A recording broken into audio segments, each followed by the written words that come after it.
I have to hit record here. Interesting. Okay. And we should be going. Good. I've got a red light here showing we're recording. Nice. This is a little weird hearing yourself, but it's getting will, used to. We'll take some getting used to. Yes. To some degree. Probably should have been doing this all along. Probably. But it is what it is. Yes. There will be less. The only echo now we should hear is ourselves on the other microphone. Yes. When I go to do it. But that should cover itself up without trouble. Pop. Hi guys. Hello. We're back. Hi. Back from a hiatus. Indeed. Somebody had a life-changing vacation, and just a little bit. Some of us got to stay home. Yes. We are live on Facebook, by the way. Good. Maybe we're talking more about that in a minute. Of course, in a minute. If you've been listening to the hiatus episodes, you probably already know. It's not like it didn't come up regularly. Yeah. I should bring up chat so we can see that. Yes, you should, if we have chat. Well, we have 2 people watching, so there may be chat. I guarantee one of them is a Colleen Cryer. I guarantee one of them are. Because, obviously, normally we run at 6:30. And she's already going, where are you? Yeah, exactly. She's one of our... Yeah, it's like, hey, where... I'd be like, hey, they're on the air. I can't find them. And it's like, well... Well, there was a miscommunication along the line. Yeah, a little bit. There may be a slight change. Neko's back. Hi, Neko. Hi, Neko. What's up? We are on a new setup. So... Yeah, new setup. Cameras are different. Oh, yeah. And headphones, obviously. Sound system's a little bit different. Yeah. But hopefully this will work. Yes. So bear with us as we try out new stuff. Yes. Yeah, thank you, Neko. I do appreciate it. It has been a fun adventure journey coming into marriage, and thankfully my best man Spoiler alert. Yeah, spoiler alert for something happening a month and a quarter ago. But it has been a blessing. I'm truly thankful for my co-hosts, best mans, who take the reins and get other people to come in, and it was a real blessing. I heard some of it, and it was so wonderful. And we are live across everything. Excellent, thank you. So, hey, Steph, how's it going? Hi, Steph. Okay. By the way, thank you for the Steph. Thanks for reply for the pencil sketch for the cover. The cover is coming along fairly well. I got to do some adjusting here and there, but I'm working with a new program. I've never really done digital, like digital coloring before, so it's different. I'm having to learn the program. I have every confidence you'll figure it out. Yeah. Besides, what I saw you doing last night, you look like you were getting hold of it pretty good. Yeah, I wasn't using utilizing the tools the way they should, but I'm using the way that the way I know how right now. So hopefully within a couple of months, I should be able to just bing, bing, bing, bing, done.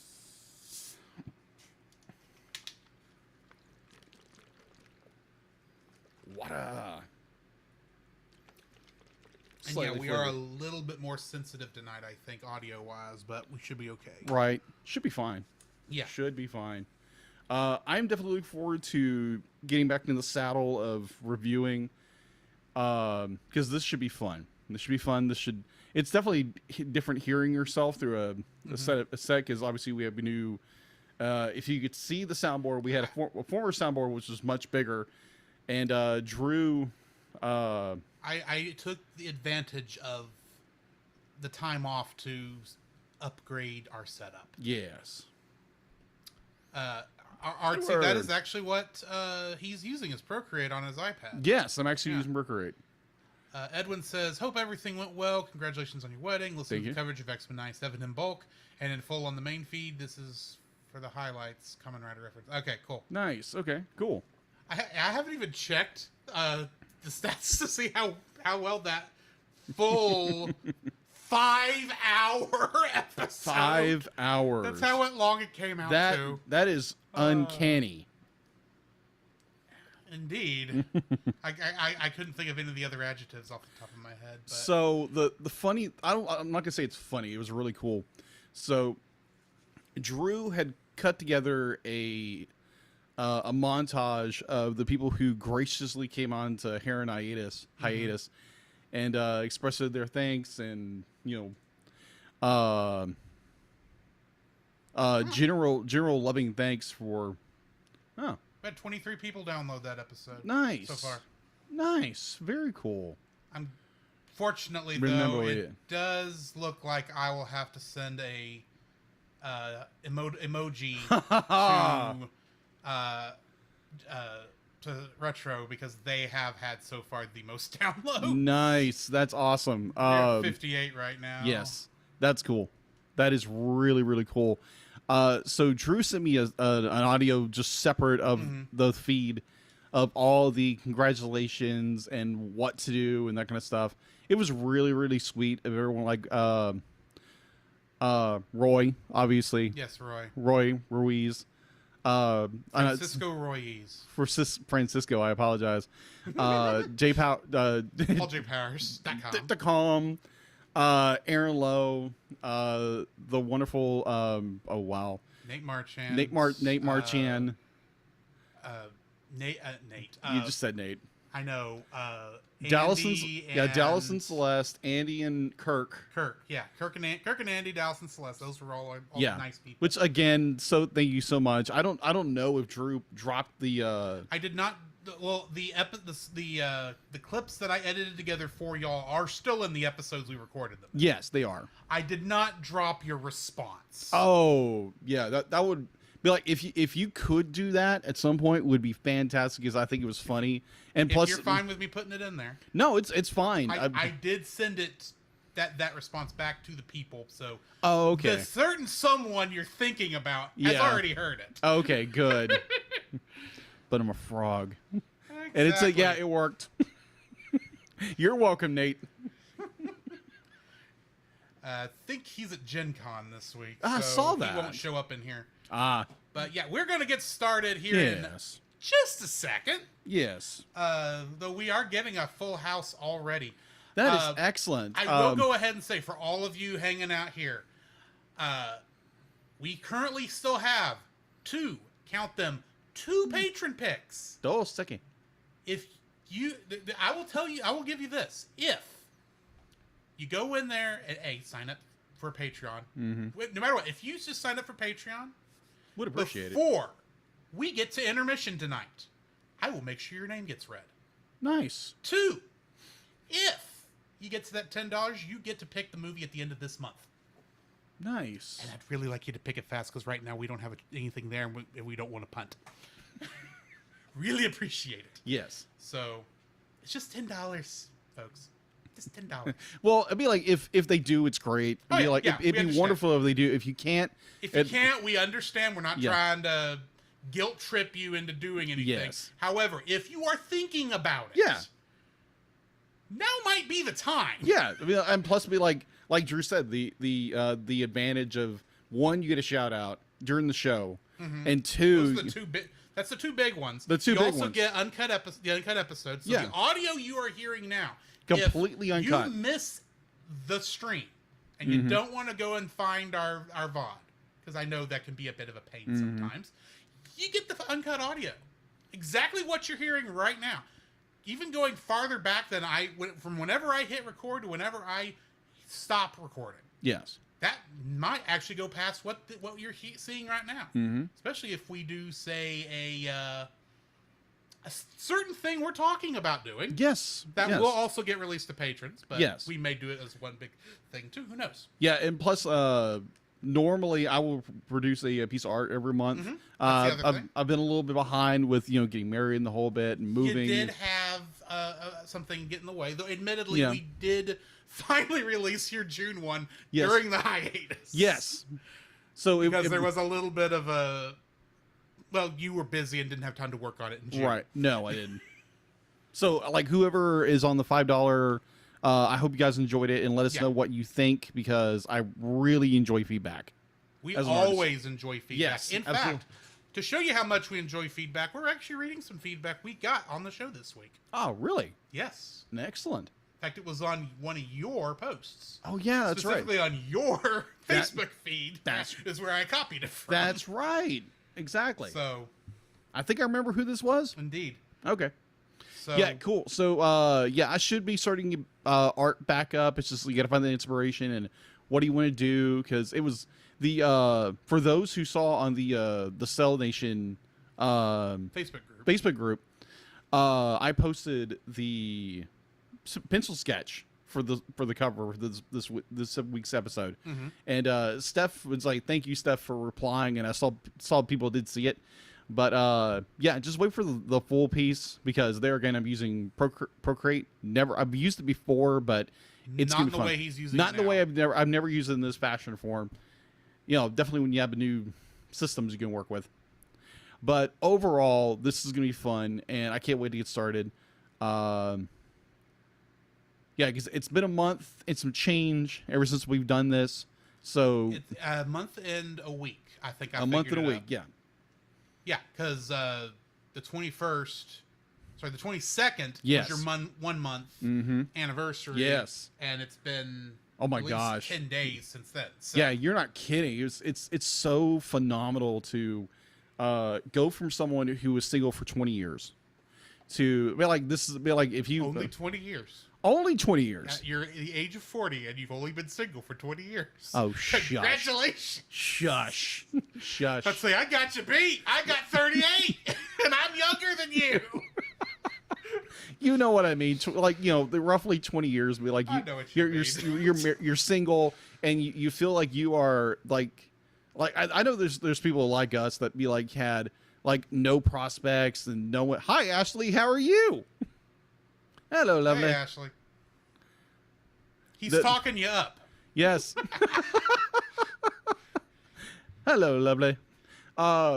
So it's very interesting, and I guarantee Ashley will probably blush when I say this.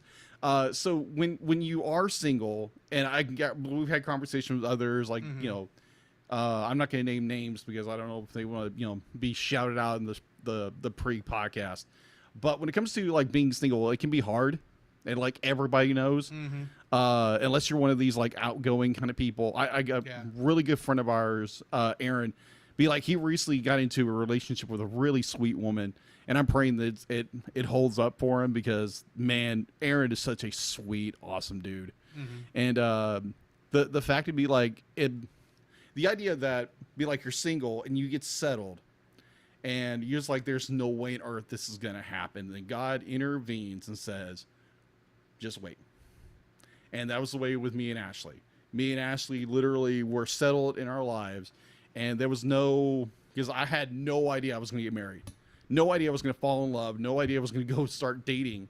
Because I dated, periodically through college. But it's just like one of those moments where you get a message a year and a half prior. And if you were at the wedding, you heard this story. But her best friend wrote it because she was too scared to write it. Wrote this message on Messenger. And we talked for about a year and a half, maybe 2 years. And we Completely went over my head at the time. Yeah. Because I'll be like, I wasn't sure about it. We were recording the show. Yeah, when all this was going on. Yeah. I had no clue until 2021? Yeah, roughly. Was about the time I put 2 and 2 together? Yeah. Or was it 2022? It was 2021. 2020. It's 2024. So it's 2022. I want to say it was 22 because we were good. Continue. I'll throw my bit in when we get there. So like we as the singles group, we go to the church is where me and Ashley had met, and we were. Which is where I met Jacob. That's where we met, and church people, you get connected. It does happen. It does. So even for people as introverted as me. That is true. Like, of course, the people online have no idea how introverted I really am. Oh, good night, dude. It is different in this context than it is outside. Oh that my door. gosh! So here's a side story for that. So, 23 years ago, when I started work where I work, there's no earth you would gotten from me a podcast or. Like, I don't think podcasts even existed then at that point. The first podcast I listened to was 2007. Okay, yeah, this is before. The iPod had like just come out and it was still very new. Yeah, this is 2001. Yeah. So yeah, there was no. We were still on dial-up at this point. yeah, we were still a dial-up, and Napster was still a thing. yeah, Napster was the thing. This was before 9/11 happened. So I started working at this certain store, and I was a mouse of a person. I didn't talk. Be like I was social, but I didn't talk. So you roll the time forward to be like, I'm more extroverted than I ever have been. Oh, okay. Ashley pushed today. Of course. Yes. February 26th, 2021. It's amazing y'all kept that quiet even from me for a year. Yeah. Well, Telly, yeah, that was we decided to go on a date when we went bowling one night because I asked her to make her a shirt, asked me to make her a shirt because we both like true crime. Well, wait a minute. I do remember that. Was that the time when we went bowling? Yes. And I offered to give you a ride, and you said you were getting one from Ashley? Yes. Because that's when I put two and two together. Yeah, that's when you put two and two and together. That was the one in 2021? Yes. Okay. So, good night. This has been 3 years going. Yeah. I have been waiting for you to finally get this done for 3 years. Ashley, I'm blaming Jacob more than I am you, Ashley. I guarantee there have been more people waiting. It's like, Jacob, like, when are you going to pull this? It's like, well, for me, be like, it's, I take my time with things and I don't rush it because I know if I rush things, I'm going to screw things up. So laugh out loud. So yeah, it's been an amazing journey. So it's the idea that it's like, oh, I'm settled. Oh, I'm never going to find anybody. Don't do that. Because I guarantee there's always, because I was told very wise counsel, it's like you never know. It could be the person that you're sitting next to at lunch or the young lady or the young man that maybe you. Me. It's not the person you're sitting next to. No, it's right not. Now. That was a bad example. I Good know, night. I know. Oh my gosh. I had that weird thought that went right through my head. Yes, I'm aware. It went through my head too. I was like, nope, not going there. Not going there, Betty. Nope. We have already made the joke. Oh, we make that joke all the freaking. Ashley stole you from me. Oh, yes, exactly. And I don't see it that way. No, of course not. Like, me and Ashley had a very good laugh about that one night. It was absolutely hysterical. But yeah, marriage life is great. And so yeah, be like, if you think that, be like, there's no way I can ever get in a relationship, don't quit up yet. Don't quit yet. But like, there's most likely someone around the corner that you just need to talk to. That's all it is. If you're in that situation like I was and like Drew is now, be like, you never know. You never know. It's just get out there and talk. To quote a song from a movie we have reviewed, and I think we have to review again because it was in our first year. Oh. Never say never. Oh, that's true. That is so true. I think American Tail was our first year. Yeah, that is true. Or was it? Or wait, we had Dom Bluth month. Yes, in January. we did. That's when we did that. Yes. So that's not one of the ones that are in our rewind queue. Yes. Anyway. Yeah. Anyway, so yeah, away from my don't give up on marriage or give up on dating because she might be around the corner or he might be around the corner. So just don't give up. So on that note. Yes. On that note. Why don't we actually record a podcast? Yes. For the first time in a month. Month and some change. A dime, actually. But it's not been a 10th. It's just been 10 days. Okay. It's closer to... You know what I mean. I know what you mean, and I ain't doing the math. Retro, if you don't already know, I ain't telling you. Ha ha. The Cellcast is recorded in front of a live streaming audience.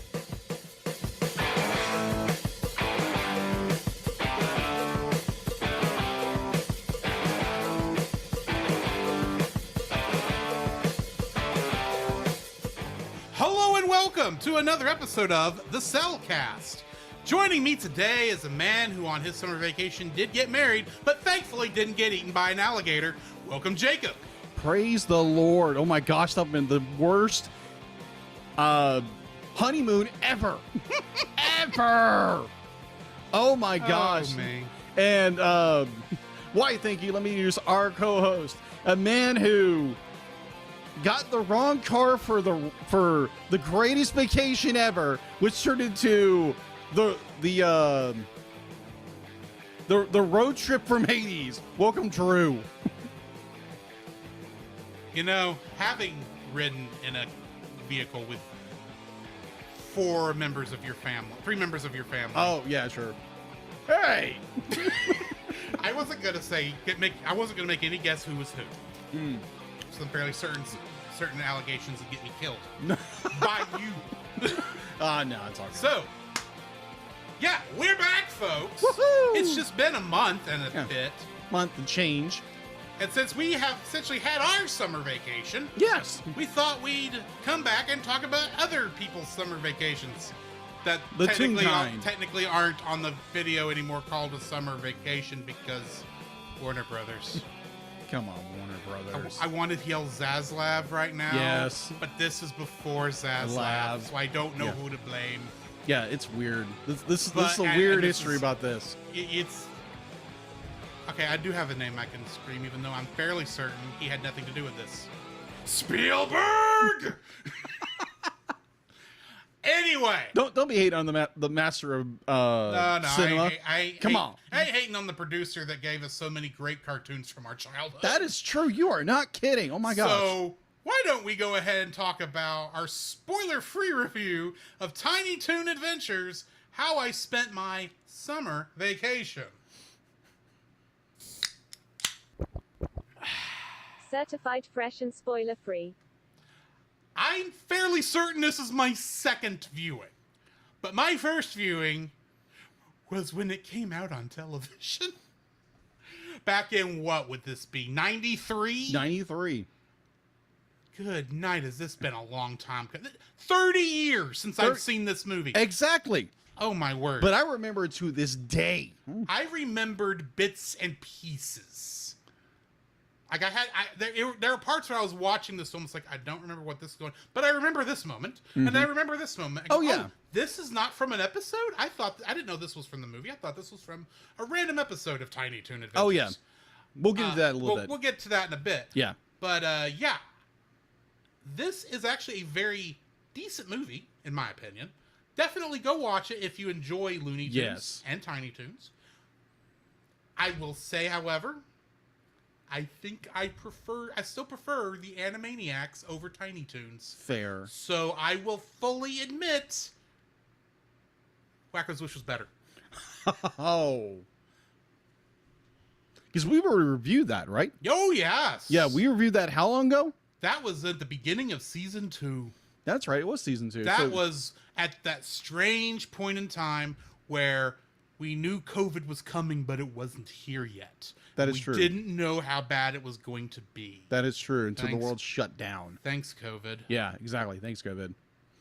But we've learned more from what happened with COVID. Yes. But I would say, like, oh my gosh, like for that episode with Wacko's Wish was great. It was funny. It was that era in which you had this level of comedy gold within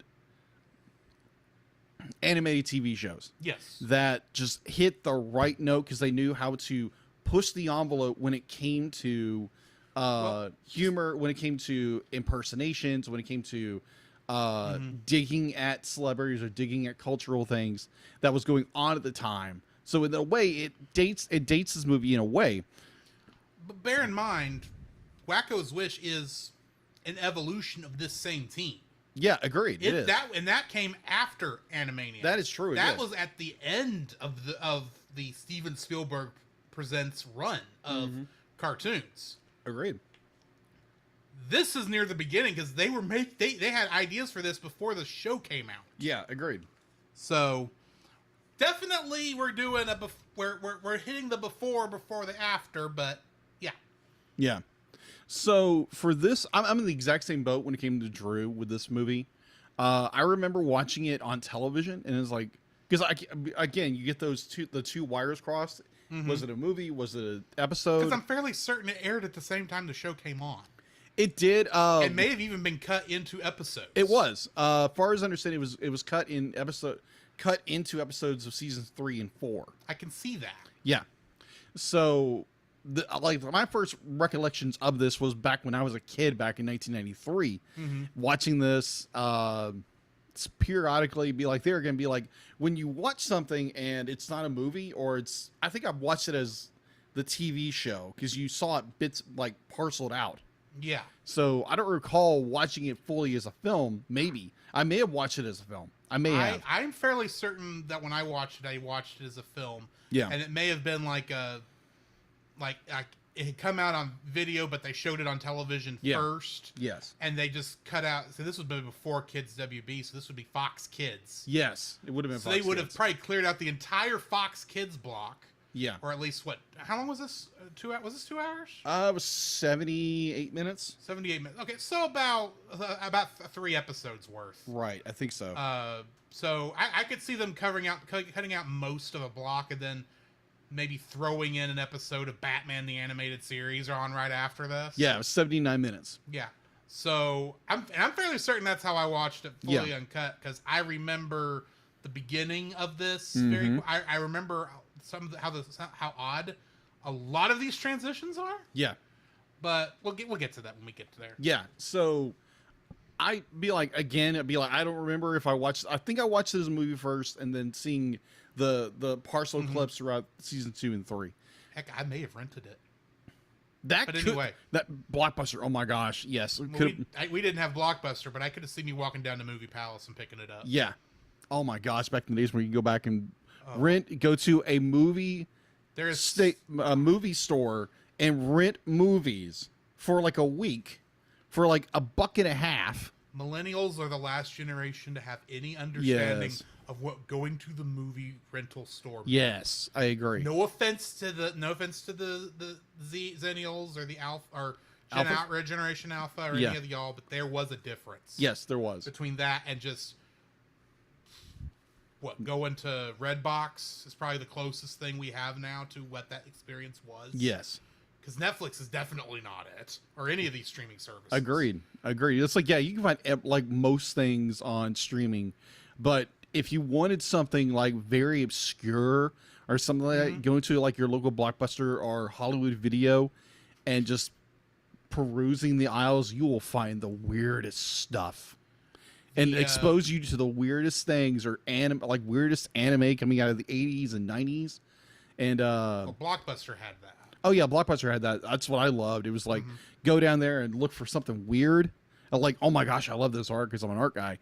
And I was like, wow, this looks awesome. It's like, wow, what rating is this? This is a kids movie? What? And again, it'd be like Ninja Scroll is rated G? Yeah, what? The world is that? What's a G? It's rated R is what it was. Yeah, it is rated R, yeah. I kept thinking European. I was like, what the world? But it's like, the newer generation calls our generation old, but they never got to experience, movie theaters or movie stores, which I'm kind of bummed out they never got to. I know there's still find some. Yeah, you can still find some, like a gym, in like these small towns where you find them. There's actually one Blockbuster still open. Yeah, in Seattle. And they have to license the name from whoever actually now owns it, owns the copyright. Exactly. So here's a fun little story from my childhood. Okay. The first time I ever got to see any of the Star Trek movies besides Star Trek the Motion Picture. Okay, the slow motion picture. Yes. Slow motion picture got on television a number of times. Yes. But 2 through 6, I first watched renting it from the store. From Movie Palace. I gotcha. Now, Movie Palace, of course, I'm sure this is how it was in a lot of places, but you'd have the cover on the front that would just have a piece of styrofoam shoved up in it, and then behind that would be the plastic cases that had the actual VHSs. Yeah, the hard shells. Right. So on the spine of those, of course, it would have, because this was a mom and pop joint, basically. Yeah, of course. It had these little 1 inch high by 3 inch long Avery labels. Yeah. Like you would print on, I think this was printed on a tractor printer, but you know what I'm talking about? Yes, I think so. And they would try to put, the way it was set up, it had 2 lines that I don't remember what it said. The third line was the name of the movie, in as complete as they could put it, and then the bottom line was supposed to denote what shelf it went on. Unfortunately, the way this was set up, all it ever said was shelf. Okay, makes sense. Unfortunately, because of the length of the Star Trek names, we never got the whole name listed on that little label. Really? So it would be Star Trek, The Motion Shelf. Star Trek II, The Wrath of Shelf. Star Trek III, The Search for Shelf. Star Trek IV, The Voyage Shelf. Star Trek V, The Final Shelf. And Star Trek VI, The Undiscovered Shelf. Sounds like some of those should be on the bottom shelf. 5 definitely should be Yes. on. No. Yeah, 5 would go on the bottom shelf. Yeah. I would not throw that in a dumpster fire. Believe it or not. Dallas. Just Hey, saying. I'm still bugging him to let me come on for Dragon Ball Evolution. Oh my word. That was a dumpster fire and a half, and I barely watched the thing. I don't know. It's not as bad as some things Like that may or may not have gone into the dumpster fire, because technically we don't know if anything's ever made it into the dumpster fire, because going into the dumpster fire on their show erases it from existence. oh. So the movies that technically probably made it in there, we don't know. In fact, as far as we know, they don't exist anymore. Oh, okay. So I would say with that, but like the show must go on, so Yeah. So why don't we go ahead and jump into our spoiler-filled thoughts? yes. I gotta switch over here. Hang on.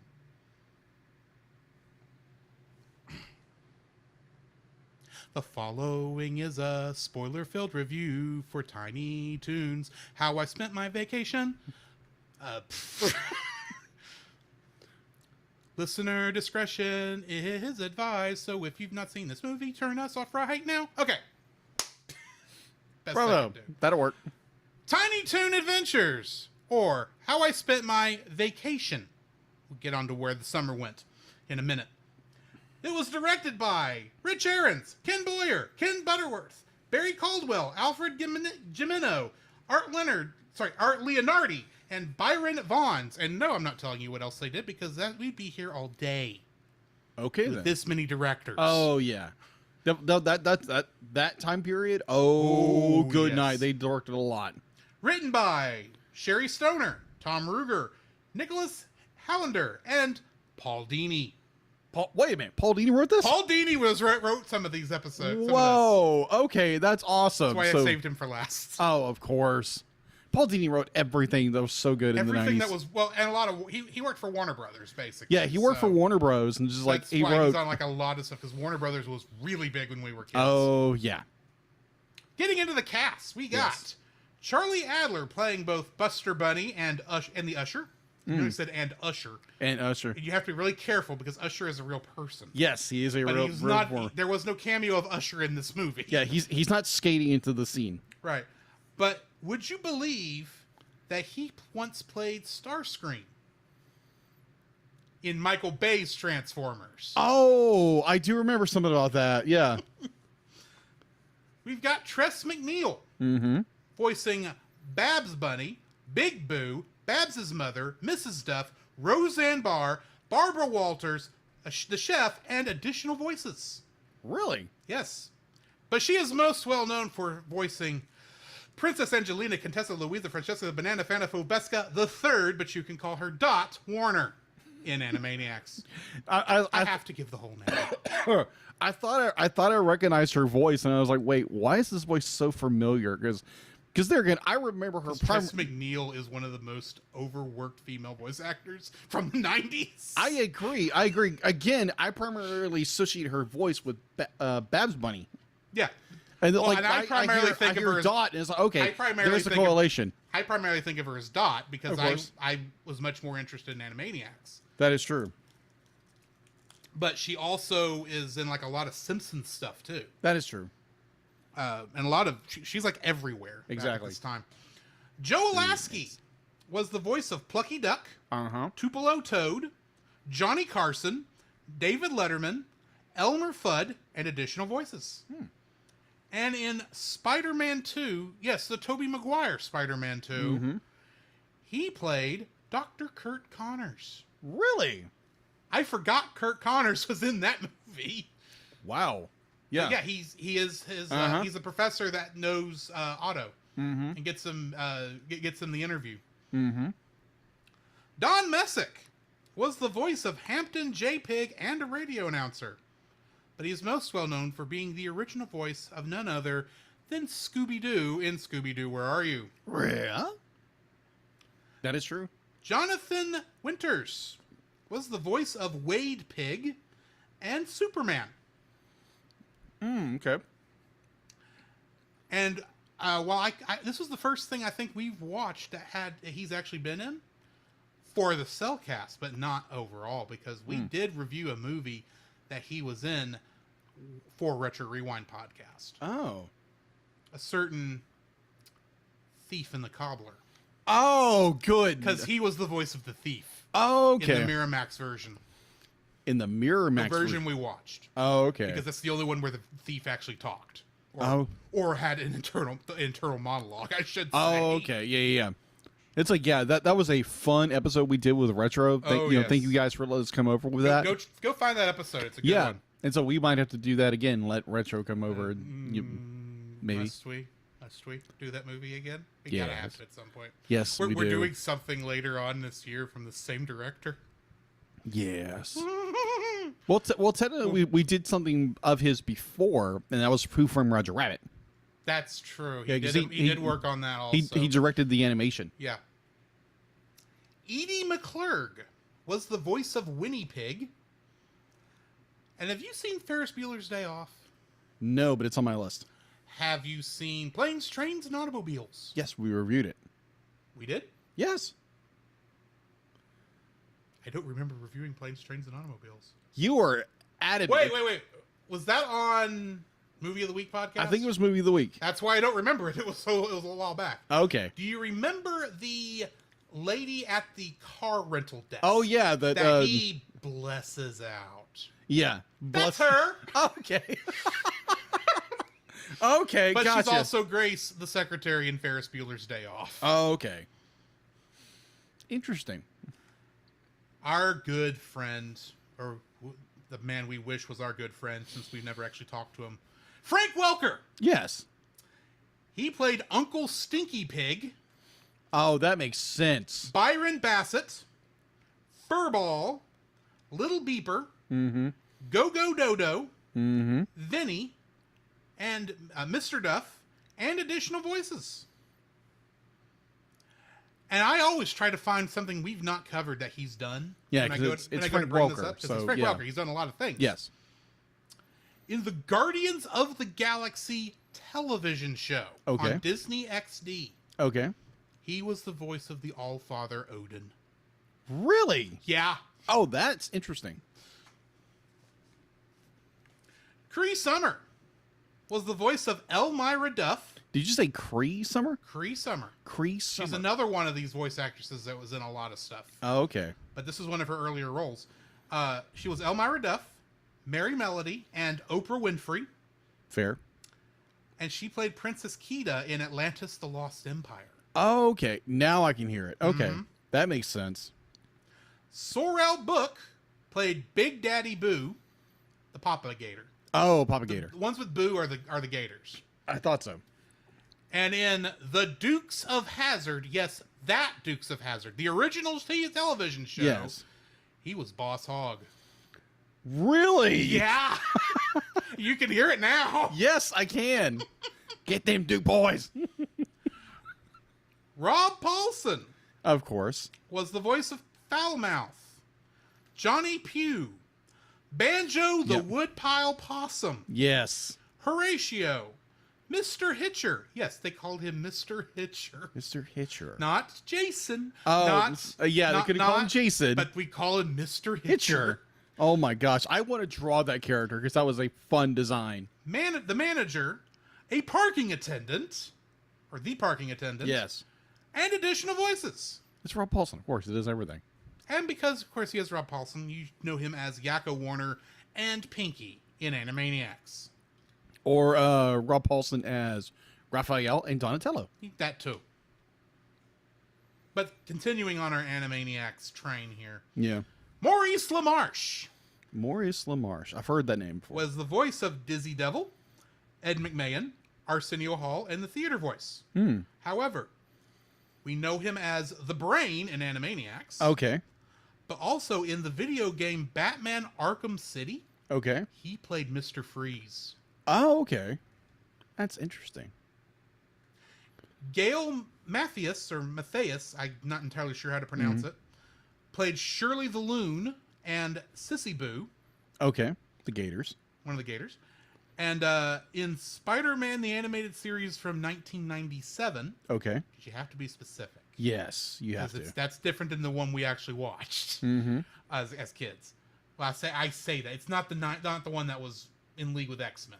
That's Okay. what I was trying to say. But yeah, she played Sue Storm, a.k.a. the Invisible Woman. Ah, okay. Got it.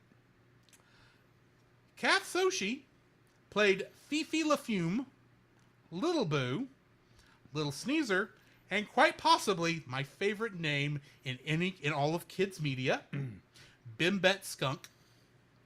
Bim. That's how she's What? credited. Oh my gosh, hold on. Bimbette Skunk.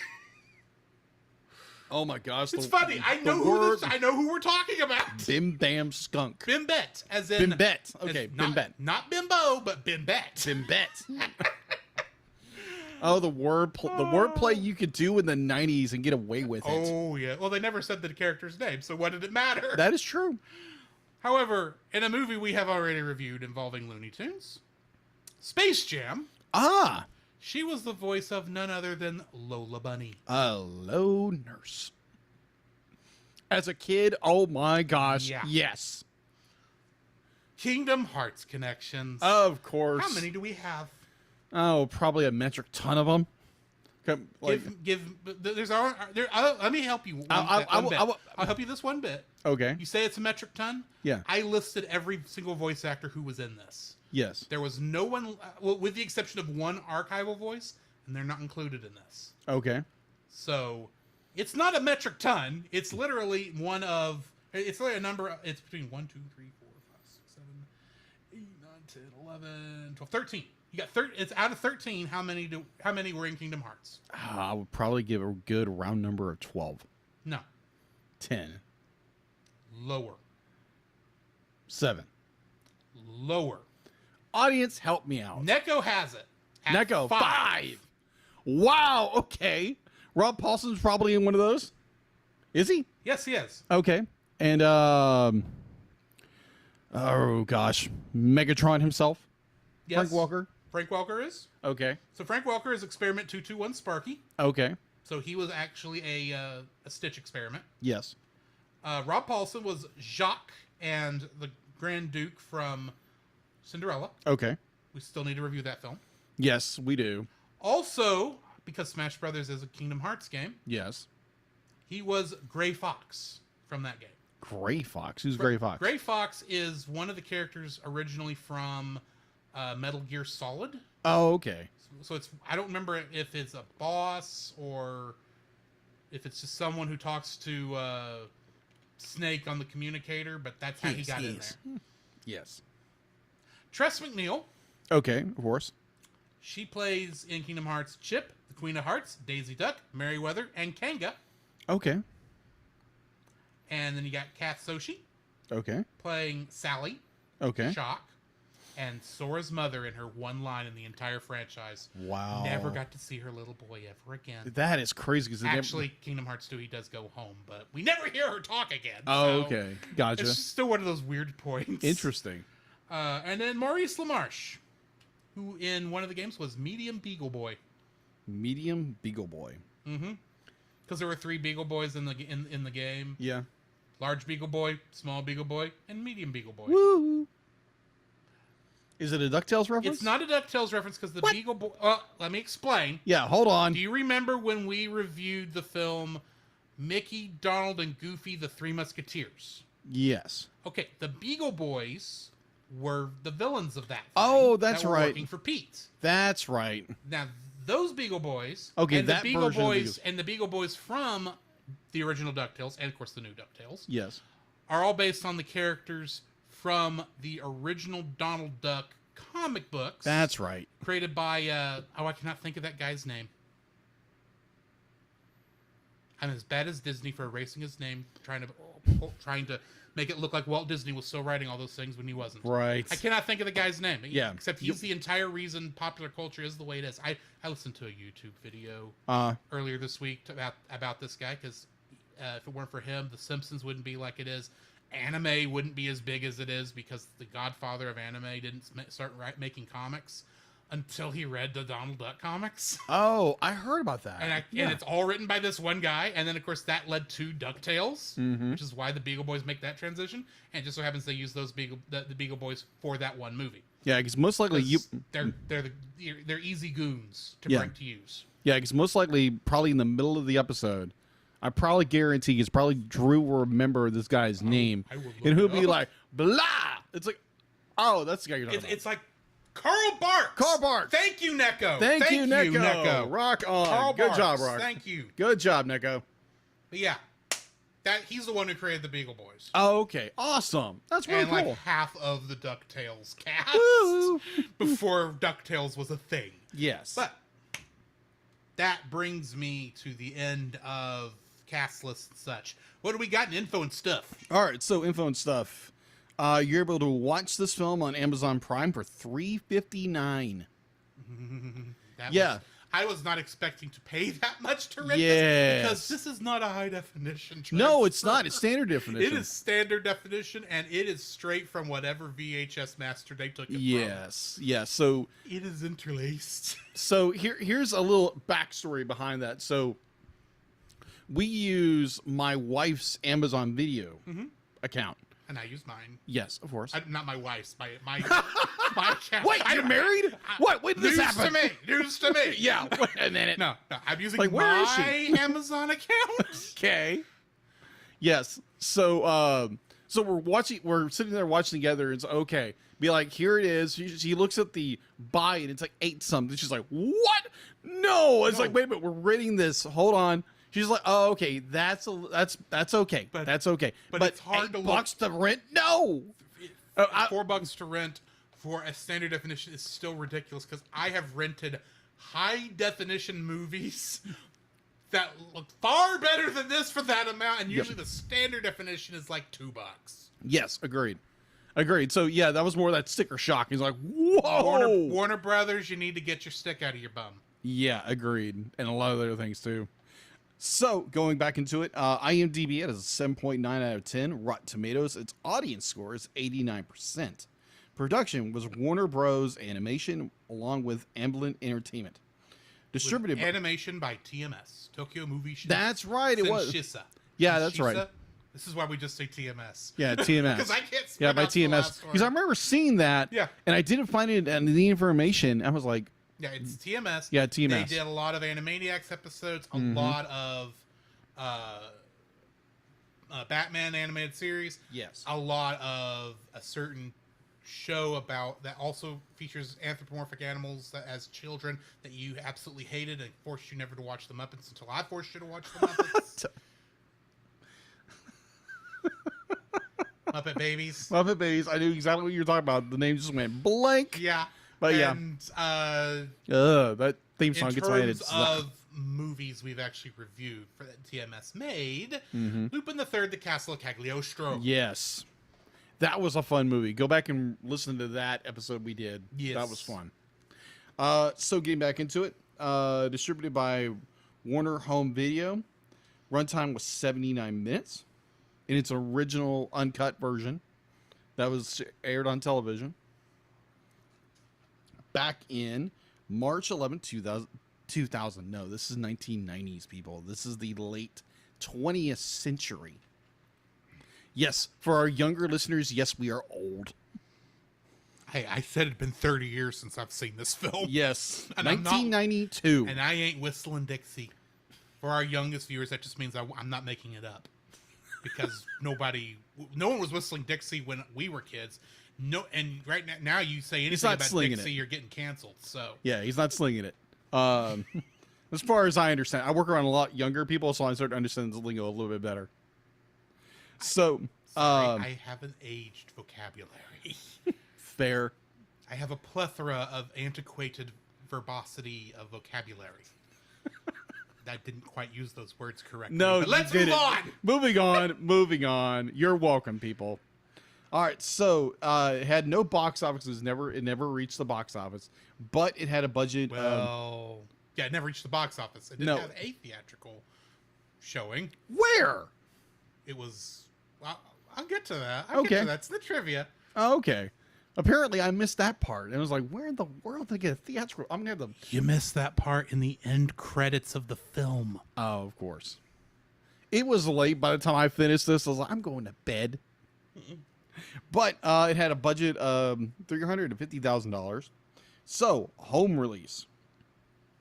How I Spent My Vacation was released direct to video on March 11th, 1992. The film was released on VHS and Laserdisc formats. The film was released at that time to take advantage of the Easter market. The producer said at the time, because retailers had a high demand for the film, Warner Brothers shipped to them nearly 1 million copies. When the Los Angeles Times noted a record for direct-to-video programs, How I Spent My Summer Vacation was the first fully animated movie made for the direct-to-video market, released here in the United States. At the time, the concept of direct-to-video animated features was so strange to consumers that some mistakenly thought How I Spent My Vacation was a collection of Tiny Toon Adventure episodes. The film... Well, it kind of felt like that. It did in a way. We'll get to that. It did. The film later aired on Fox Kids on September 5th, 1993, as 4 Tiny Toon Adventure episodes 97 through 100. Warner Home Video began to release Tiny Toon Adventures series on DVD in volumes starting in July 29th, 2009. The company released How I Spent My Vacation for the first time on DVD on August 21st, 2011. The Hub, which is no longer exist, aired Tiny Toon Adventures showed the film as well. There is no yearly rating because it didn't get a quote unquote box office. It didn't. I mean, like, apparently got a theatrical release. I will get to that. I don't know this information, so I'm looking forward to what Drew is going to drop. As soon as I get through the summary, I will give you this information. Okay, so that is all I have for influence stuff. This will reload for me. All right. Getting into the summary. Yes. The Tiny Toon Adventures characters excitedly prepare for their summer vacations after their term at Acme University ends. Babs and Buster Bunny, no relation, have a water pistol fight, which eventually escalates into flooding Acme Acres. Go figure. The bunnies, along with Byron Bassett, float from flooded Acme Acres down to the southern United States, where they continuously try to avoid getting eaten by the river's residents. Meanwhile, Plucky Duck joins Hampton J. Pig and the Hamptons family as they drive to the amusement park Happy World Land. The trip turns out to be very long and painful for Plucky, who becomes annoyed with the family's habits and is almost killed by an escaped convict that the pigs mistake for a hitchhiker. Upon arriving at Happy World Land, the family rides the tour monorail around the park and then decide to head home, much to Plucky's dismay. Meanwhile, Elmira Duff, upset that after losing her cat Furball, visits a nature park with her family, where she terrorizes the wild animals with her adoration. Fifi LaFume, love-struck by teen heartthrob Johnny Pugh, becomes his put-upon assistant, unaware that he isn't interested in her. Foulmouth and Shirley the Loon see skunknophobia, and Fifi and Johnny attend the same film. Foulmouth disrupts throughout and is thrown out of the theater. Fifi, enraged when Johnny takes her photograph of him and signs it for a bimbette, physically ejects Johnny from the theater, causing him to end up with Elmira, who mistakenly becomes her new kitty. After realizing that they are the main course at a dinner theater on a showboat, Babs and Buster escape with Byron's help. They are sought after by the hungry animals from their journey, but are rescued by a possum named Banjo, whom Buster has befriended earlier. The convict returns and tries to kill them. Buster, Babs, Byron, and Banjo try to escape using a minecart, and the convict falls off a cliff. The quartet fall down a plot hole, which leads them through Wacky Land and back to Acme Acres. The characters return to the university for the fall semester. Before we get to that trivia, yes, we have one bit of audience response. Okay. PaulGPowers.com says, I remembered after watching it, I was thoroughly impressed. It's a lot better than half of the animated films that are theatrically released. Don't think Disney and Pixar. Think Thumbelina, Troll in Central Park, coming soon. And he says Batman Mask of the Phantasm. That I read that and I was like, Paul, what is wrong with you? Are any of Batman Mask of the Phantasm probably one of the best animated films of all time. How dare you, good sir? Like, me and you will have words. Like, whenever you get on the show again, and you be like, soon. yeah, it's going to be soon, and this is going to be a reckoning, my friend. A reckoning, because you think I know how he's going to be interrogated for. What? Really? For those of really retro? For those of you on the audio version, Retro Rewind Podcast, aka Francisco Ruiz, aka Roy, just said, Mask of the Phantasm, slow and boring. 100% agree. Rage! I'm about to have rage against the Francisco is what I'm about to Oh happen my here. gosh, the gauntlet is going to fall down. Yes, we know. Your name ain't Roy. Yeah, Roy. Roy. Roy. Roy. Your time ship gently through the time stream. I lost it. I'm sorry. It's a pod. Roy, your pod gently down the time stream. That's what I meant to say. Oh, this was Moving good. on. This was. Oh yeah, this is gonna be fun. Back to what he said. Are any of them this quotable? He quotes, the box look is in, way in. Happy go pukey. And are their songs just as memorable? First off, Mask of the Phantasm didn't have any songs. Thank you Other very two, much. I've not watched Troll, but I have seen Thumbelina. No. Yeah. I will agree with you. No, it doesn't. Yeah, Thumbelina, like, yeah, no. Batman, there are no songs. Warner Batman. Brothers missed out on not releasing this theatrically, nor releasing a soundtrack. He then says, all right, I will throw into that list of bad films, or what he calls bad films, Disney's Dinosaur or Home on the Range. Okay. He said, I will pick How I Spent My, in parentheses, summer vacation every time. Okay. I think there is a Batman musical. I have Or no doubt. there is an episode of Batman Beyond where we see a part of a Oh Batman yeah, that's musical. funny. That is funny. But anyway, so I mentioned To hear Kevin Conroy do musical, it's actually funny. It's actually really good because that's what he did. So to answer your question from earlier, and I gotta wait for this stupid thing to reload again. Okay, there we go. Thank you, Roy. There were a couple of jokey credits at the end of the film that may have gone past faster than you could read them. Probably. And you might have turned it off because you were tired.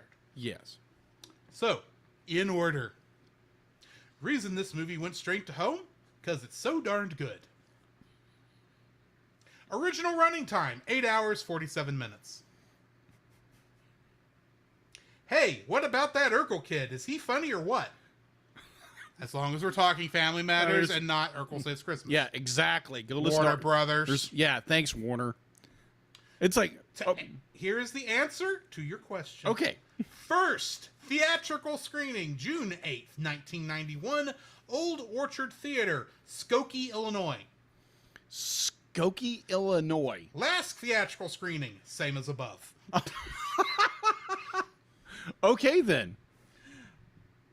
This film has been edited for your protection. Thank you. Appreciate it. Do not back up. Severe tire damage. Men in sound recording booth who pushes that funny red button a lot. Link Pooney. I don't get that one. Moral of the story. You can pick one. Either A, enjoy your vacation. B, relish your youth. Or C, don't pick up chainsaw wielding hitchhikers. Going with C. Yeah, I would go with C. 4. Sorry. The last one is 4. Feature-length movies should not have 18 different plots.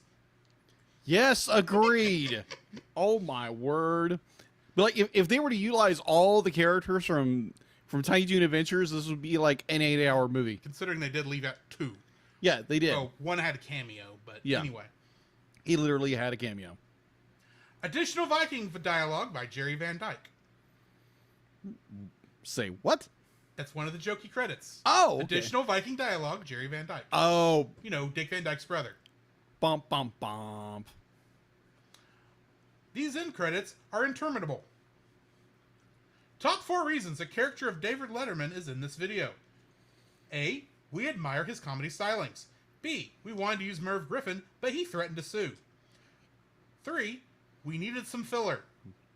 Lastly, we're brown-nosing weasels who want him to mention us on his show. Some other stuff by some guy named Bob. By Bob. Okay. And that's the final end credit. 3, 2, 1. We lied. Our only regret? Joe Piscopo. I have no idea who that is. I think Joe Piscopo was one of the people who actually worked on it, and that was the only way he was credited in this. Okay. Gotcha. Don't you just love tech when it doesn't want to work with you? Yes. All right, so the rest of our trivia. When Buster and Babs are falling, back up. I can't get to the thing that fast. This is a downside I'm going to have to learn to work with. Exactly. What did it do? I don't know. I can't see your screen. I know you can't see my screen. Wait, back up. I just want to play D-Lit. Maybe D-Lit went on hiatus? Maybe? I don't know. There she There is. she is. She doesn't sound happy. Probably because I clicked the wrong button. Probably. Okay. When Buster and Babs are falling after going over the waterfall, Buster grabs onto Babs and says, "I've got you." To which she responds, "But who's got you?"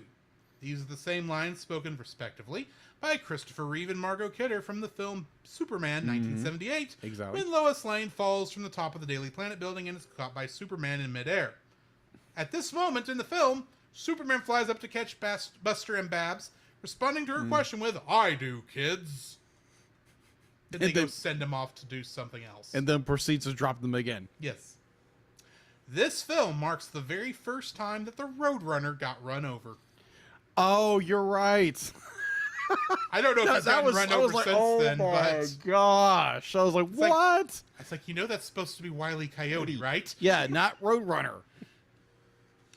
This is the second. Me- This is the second animated feature to be released direct to video in the United States. Mm-hmm. The very first was G.I. Joe the movie. Oh, gosh, yes.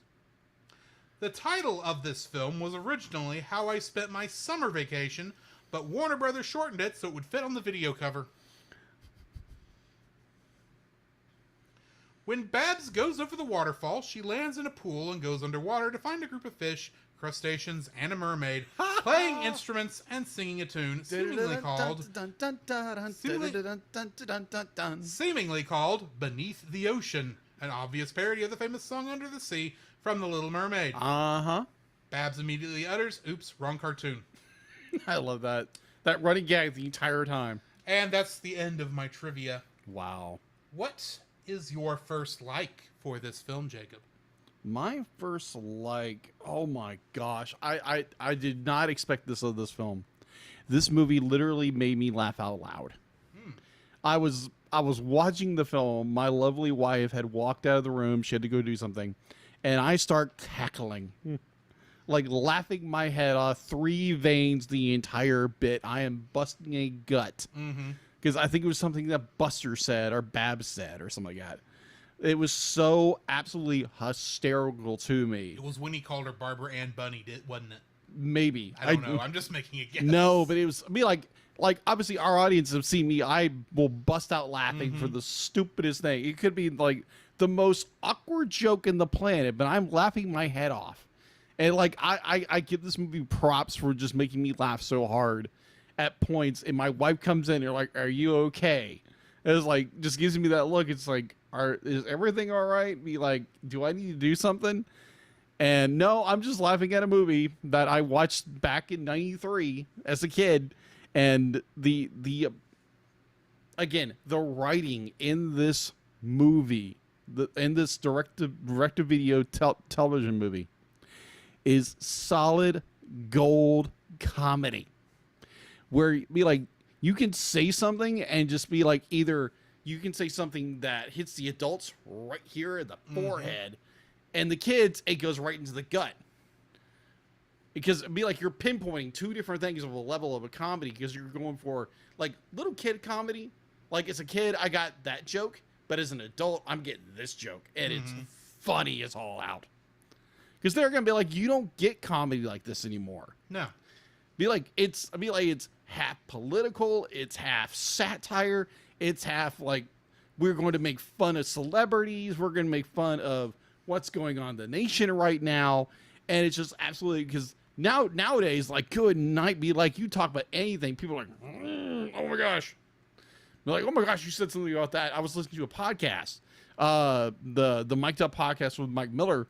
That's our pastor and our youth minister. Shout outs to them. Yeah, exactly. So they were talking about this exact same thing about be like how we can't get along at the most recent episode of not really getting along, but more of how we're so divisive about everything, and be like, you can't come to somebody and talk to them about something and not, have a like blows about something and not come away with how you do a Christian way you do it. It's a very good episode. So go check that episode out. But back in the day, 1993, in the era of the early 90s into the late 90s, cartoons, and to say Cartoons got away with a lot. Cartoons got away with a lot. Definitely like Animaniacs. Oh yeah, Animaniacs got away with so much. Oh my! I'm convinced they weren't paying attention to Animaniacs. They weren't in some cases. Or like sitcoms back then, be like, oh my gosh, half the stuff they said nowadays, there's no way on earth with how politically correct we are now as a culture. Oh my gosh, the show would get canceled. Everybody would get fired for saying one little thing. But then, oh my gosh, you could laugh at things. And I wish we could go back to laughing at things together. Yeah. Be like, we may disagree on the things, but we can laugh about it. Nowadays, be like, people want to go to blows because, oh my gosh, you don't believe what I believe. Urgh. Yeah. So yeah, I wish we could go back in a time machine where this kind of stuff was people, we could unite about laughing at stupid stuff. Yeah. And having fun with it. And not being about everything. Fair enough. So yeah, again, go listen to Mic'd Up with Mike Miller. It's a great podcast. I think they've got 40 episodes Something now. like that, yeah. Yeah, they're really good. They're on YouTube and your favorite podcast directory. So yeah. Specifically, the comedy was your first like. Yeah, the comedy. The comedy is so gold. And again, I wish we could go back to it. But maybe someday. My first like for this is going to have to be the road trip from Hades. Oh yes! Oh my gosh! Plucky, poor and Plucky, and the pigs, and the pigs. Oh my word! And the serial killer who is what's a good word where he not the other word, but he gets excited about anything pork related. I was like, what the crap? He's a carnivore. Yeah, apparently. Very much a carnivore. He gets excited about pig. And apparently later on rabbit. A rabbit. He likes duck too. Apparently he really loves duck and wants to kill Plucky. But the whole bit with them trying all these different things happening to Plucky on this horrible road trip. Yes. I think the one that actually made me feel for Plucky the most was when he got out his comic edition, first edition of obviously not Teenage Mutant Ninja Turtles. I can't remember what it was I remember that so well as a kid. I was like, oh no. I saw him pull that out and I go, okay, Plucky, this is a bad idea. There might be a different reason they don't let Hampton read in the car. And when it became obvious what was going to happen to Hampton, I go, Plucky, pick up your book. Plucky, pick up your book. Plucky, get it back in the Mylar. You were smart enough to bag and board this stupid thing, and you're about to lose a lot of resale value. You're not going to be able to pay your next semester's tuition to Acme University if you don't pick up that comic book and get it back in the Mylar bag before Hampton throws up all over it. This was back when that may have been a thing you could get what you could do. Even though we knew it wasn't going to happen. Yeah, early 90s. When comic book collecting was still at its peak. Yeah, that's true. But was still at its most hype. Yeah, so funny story. I was going through a local antique shop here in Jackson, where we are, and I just like there was this turn the corner and there's vinyl records and there's comics up there. Mm-hmm. I'm like, oh, that's fun. And there's the Death of Superman cover, mm-hmm. and that thing was going for like $300 some when it first came out. Yeah, it was $3. Of course it is, because so many people bought that. So many. It's just like it was insane. Like supply and demand, folks. Supply and demand. You bought up all the supply, so now there's no demand. Exactly. But anyways, back to what I was. Yes. Back to the road trip from Hades. Oh yes. Of course, you get the nasty bathroom that they somehow sanitize to the point, and Plucky just so badly wants to get a drink of water. Oh my gosh, poor duck. He doesn't get it while they're driving along. What I'm assuming is the Midwest. Honestly, it looked like they were heading to California there for a bit, but they end up basically in Florida, which makes sense because that's where Disney World is. And that's where the monorail is. And then, of course, they get to Happy World Land, which is obviously a mixture of both Disneyland and Disney World. And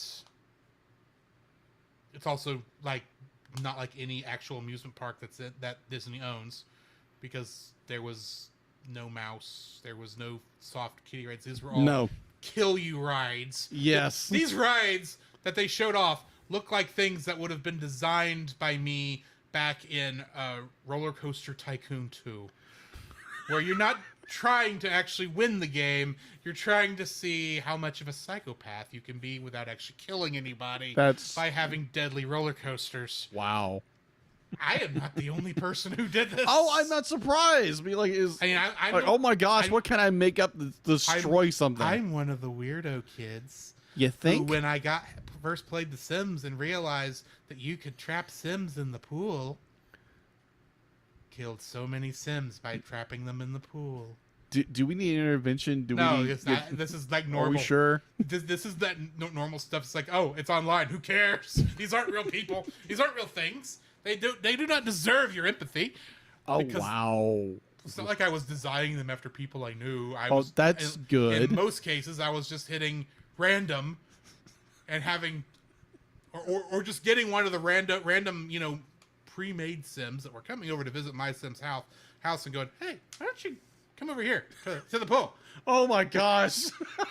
Drew was a serial killer on The Sims. I hate to tell you this. Everybody was. I'm not surprised. When everybody still is. This still happens in The Sims 4. Oh, the current version of The Sims. Oh my gosh, this is hilarious. Back to what I was saying. And they go and they take the monorail, which makes sense. Yeah. It's the fastest way to get to the front of the park, since the front of the park was 2 miles away from where they parked. It makes sense. Love the joke. Yes, very good joke. And all they do is ride the monorail. That's it. And they get back in the car and drive back home. And I'm with Plug. It's like, why'd we come all this way for if we're not going to at least ride one ride? We ran a ride. We want to leave something for next time.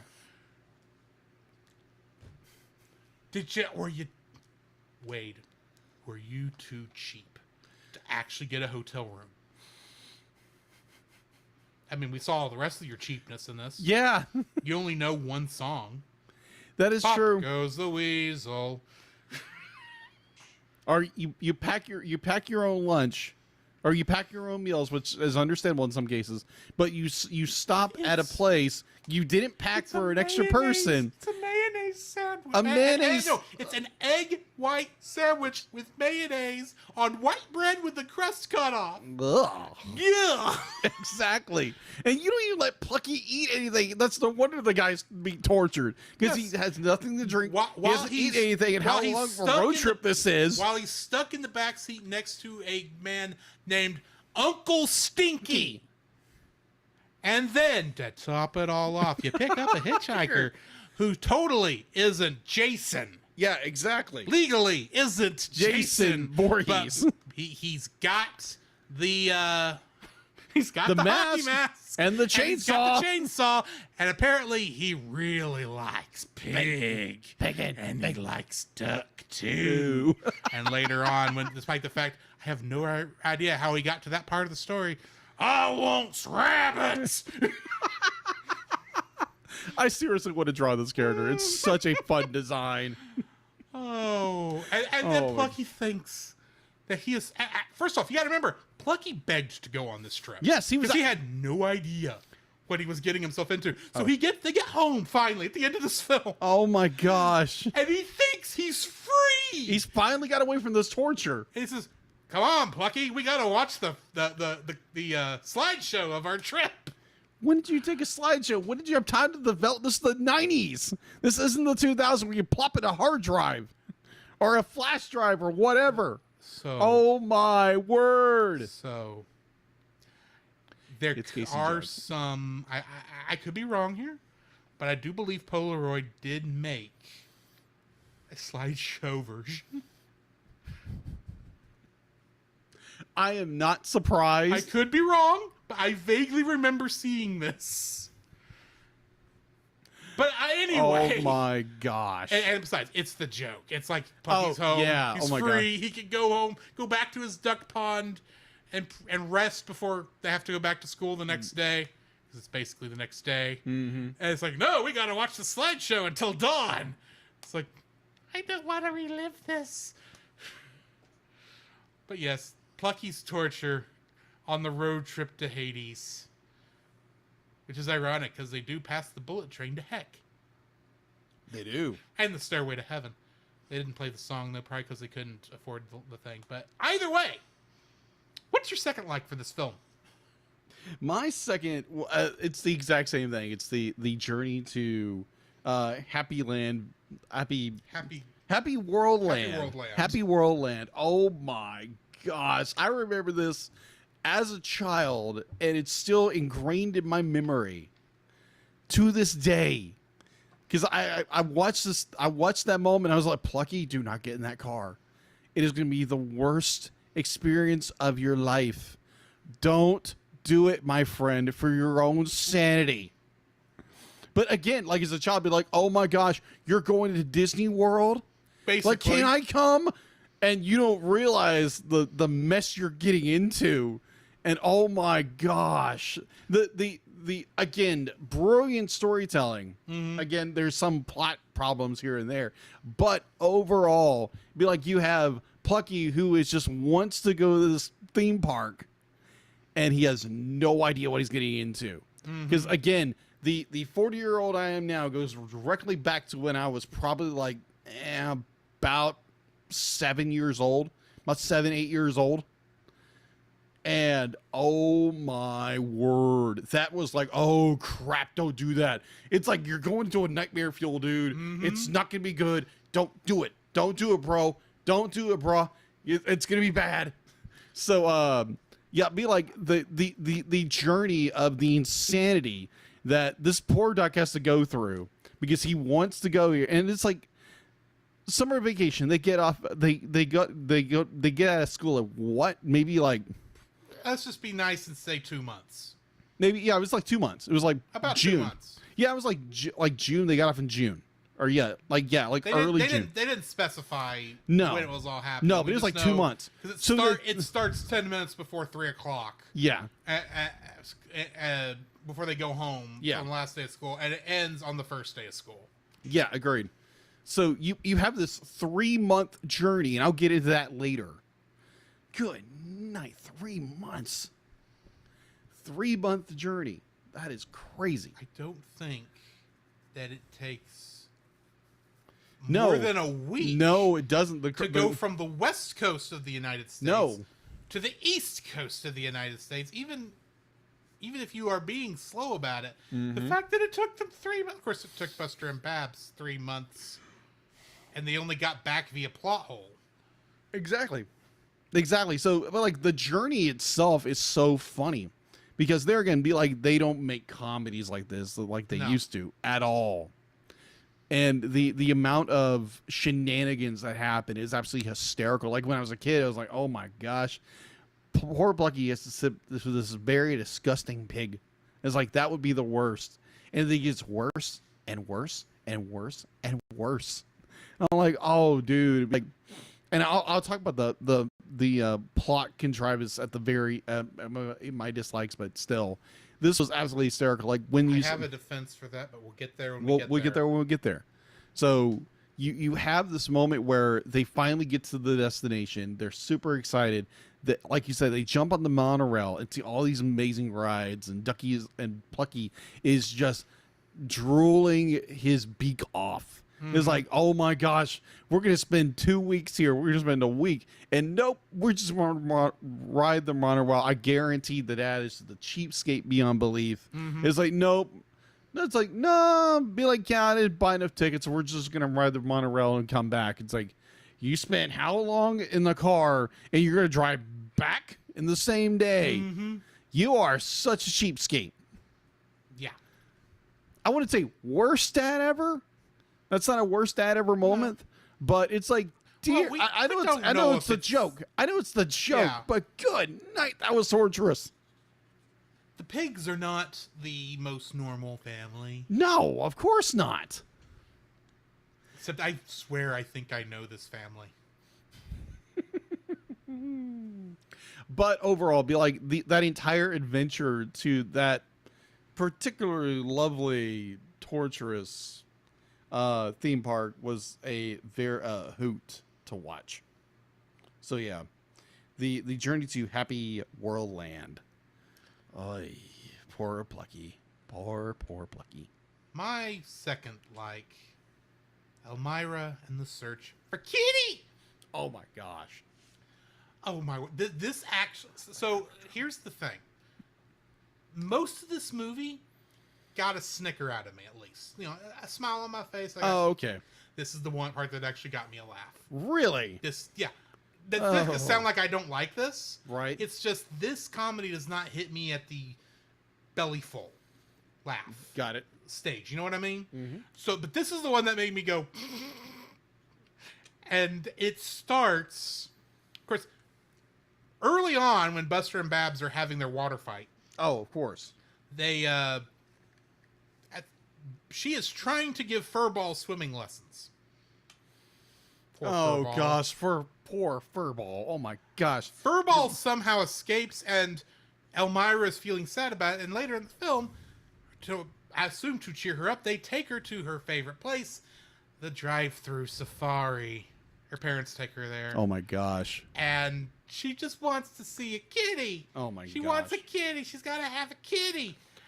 All I have to say is, like, Furball, run your furry little feet off and get away from this psychotic little girl.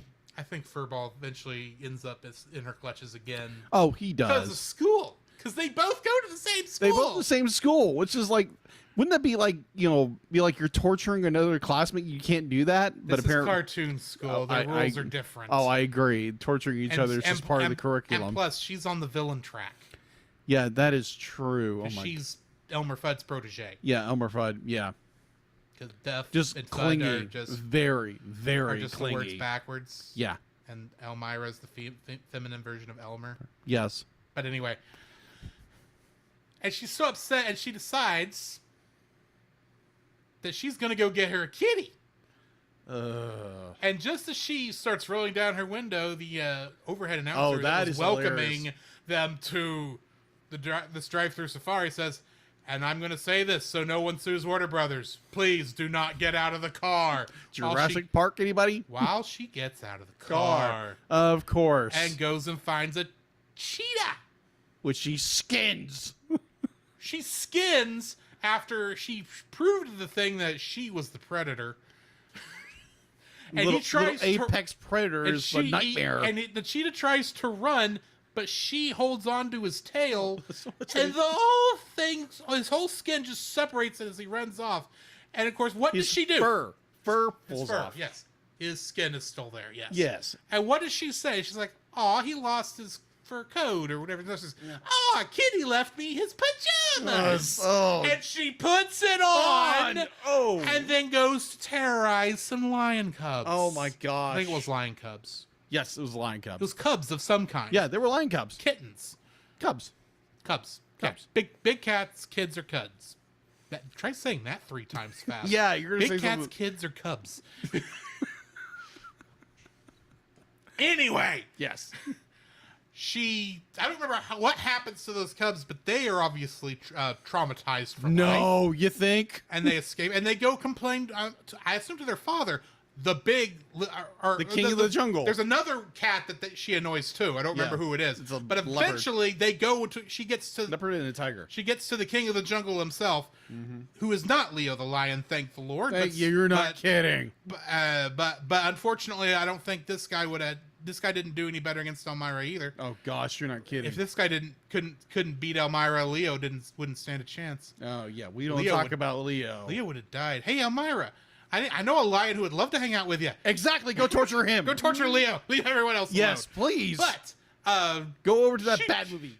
She goes over and she decides, I know why you're upset. You need a haircut. And she gives him a mohawk. She cuts off the whole mane except for the top. And that makes the lion go crazy. And somehow the lion gets her back in the car and they drive off with but the cheetah did get his pelt back. Yes. No, it was the animals got in the car and drove off. That's what it was. Yeah, left the humans in the safari because like, okay, you're the crazy one. You stay in the safari. We're gonna leave. But the cheetah did get his pelt back. I don't remember how. Yes. And then at the very end, as a comeuppance for his actions, which aren't going to come up in this because I really didn't like the Fifi LaFoom storyline that much, even though it is Pepe Le Pew for girls. Yeah. The male hunk skunk, whose name I don't remember. Oh gosh. Gets the comeuppance Pepe always deserved of being thought of as a cat. Yeah. Oh my gosh. And having to escape from someone who really, really loves him. Oh my gosh. Elmira. Oh gosh, I feel bad for that skunk. So yeah, that's my second like. Oh my gosh. Elmira's search for Kitty. Oh my gosh. What's your third like? Water fight, anybody? Good night. Oh my gosh. The water fight is fine. I'll get to my other problems later. I love the water fight because it's more like the angles they use and everything for like how they're like you're working in a 2D environment and how well you can use that environment to your advantage. And oh my gosh, you're like, okay, Buster, I understand you are a kid. And I understand be like you were playing with your best friend. No relation, quote unquote, quote unquote. Apparently in the new series, they're actually related. Well, I'd like to point out that there's an episode of Animaniacs where Noah is loading the animals on the boat 2 by 2. Yes. The rabbits are Buster and Babs Bunny. That's and they introduce themselves. I'm Buster Buddy. I'm Babs Buddy. No relation. And so I said, Noah turns around and says, "Gee, I hope not. This is a kid's show." I remember that. I totally, completely, 100% remember that. And I remember as a kid not getting the joke. Yeah, me either. I was like, oh my gosh. Now I was like, oh my gosh. Yeah, I really hope not. Wow, we don't okay, need rabbit soup, bunny. anybody? Don't need incestuous bunnies. No. And apparently in the new series, they're actually related. I've not watched any of Allegedly. Tiny Toons University. Yeah, University. Again, I haven't seen it. That's all I've heard. And it's like, I think one of our listeners, Heather, said something about that. And I was like, okay, that's interesting.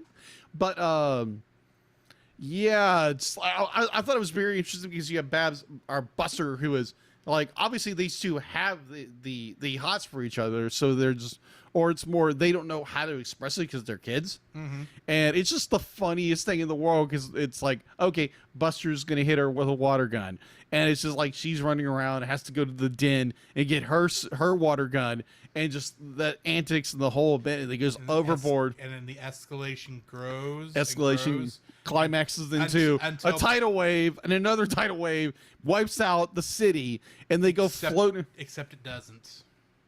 Because cartoons! It's cartoons. Yes. Floods the city. It's cartoon. Doesn't really flood it. And they go drains quickly. Yes, drains very quickly. But it's just, again, the animation, these segments are done so well. It's so good. It's so funny. And there's just the amount of detail they go into these two characters trying to chase each other around with water guns. Mm-hmm. And again, can we go back to sorry, throats, whatever. But I really wish we can go back to these times where it was innocence and it was just fun, animated shows where we're going and we're watching something that's funny. It's two characters having fun with each other. It'd be like there might be some little tension here and there, and they want to get back at each other. And it's not this political crap. It's not we're trying to do some kind of social thing or this or this or this or this. We're just trying to have fun and maybe poking fun at things. Yeah. That's all we're trying to do. Obviously, as an adult, you see everything they're actually doing in the comedy. They're trying to tackle little things here and there or say something very funny. But as a kid, you didn't think about that. And I wish we could go back to a time like my first, it was like to a point where you could sit down and watch a cartoon and just laugh about it and not think about this and this and this and this because our 24/7 news cycle. Yeah. And can we all get along for once instead of trying to rip each other's head off? Why would we do that? Fair. Bear in mind, the lack of this that showed up in the Animaniacs reboot is why I quit watching the Animaniacs reboot. Especially when they finally did the anime episode. And it was actually about gun control! Now, I completely understand when you want to make maybe a political point and you kind of subtly say it. Be like, it's like Captain Planet. Like Captain Planet, those kind of things. Be like, you take your. Are you calling Captain Planet subtle? Well, no. Be like, hold on. Let me back up. Let me back up. Okay, I made the wrong example. My bad. Cut it out. I'm sorry. Cut it. I'm sorry. I made him crack up. That's hilarious. Score! Yes. I think I've seen a 3 vein here. I can't see it. Yes! Oh. I'm sorry. It's just the entire idea yes, of I'm aware. Captain Planet I know. having a subtle message. Good night. When I was a child, I knew they were preaching to me. When one of your powers is heart. By your powers combined, I'm an environmental message. Oh my gosh. Okay, bad example. My bad. Go ahead. Bad example. You're fine. Okay. I thought you were fired is so great. No. First day back you're and you not fired from the podcast. Great. No, you're fine. Okay. What is... But it was a better example. Okay, better example Of subtle messaging. Subtle messaging. Be like you had Animaniacs back in the couple of years later, right? Yeah, they had some stuff. Yeah, that's subtle things. It's not Captain Planet. I mean, you go back and look at their list of the president's song. Oh yeah, and they rip every single president a new one. Oh yeah, of course. Especially the Clintons. Oh yeah. Notice I didn't say Bill Clinton. I said the Clintons. Even then, they knew. Yeah, Hillary's behind this. Oh yeah, of course. But heck, Freakazoid even had an episode where Hillary Clinton was the leader of a cabal of world leaders. Oh my gosh. Not Bill. Hillary. Wow. This is why she shouldn't have been able to run for president a couple years ago, because she'd already run as Bill. This is a Either or. We're not going political here. politics is a word for it comes from two words. Poly meaning many and ticks being blood-sucking creatures. This is as far as we're going on a political conversation. Exactly. I'm Drew Dodgen, and I never approve this message. But yeah, just oh my gosh, can we go back to a simpler time? I don't think we can. You know, with our 24-hour news cycle and how The internet. yeah, and we're all at that each other other. stuff. But it's like, yeah, it would be. Social media has ruined us. I agree. It'd be like social media can be great, but social media is just like, yeah, let's not. Ugh. Yeah, can we go back to the 90s, please? Thank you very much. In some subtle ways, be like, I want to go back to my 8-year-old self and just have fun on summer vacation. Where the closest thing to politics you had was, gee, Braid, what are we going to do tonight? The same thing we do every night, Pinky. Try to take over the world. Actually, I'd vote for Brain right now. You are not kidding. And that is as far as politically I'll go. There we go. Either that or Han Solo and Chewbacca. Or Chewbacca with Han Solo as running mate.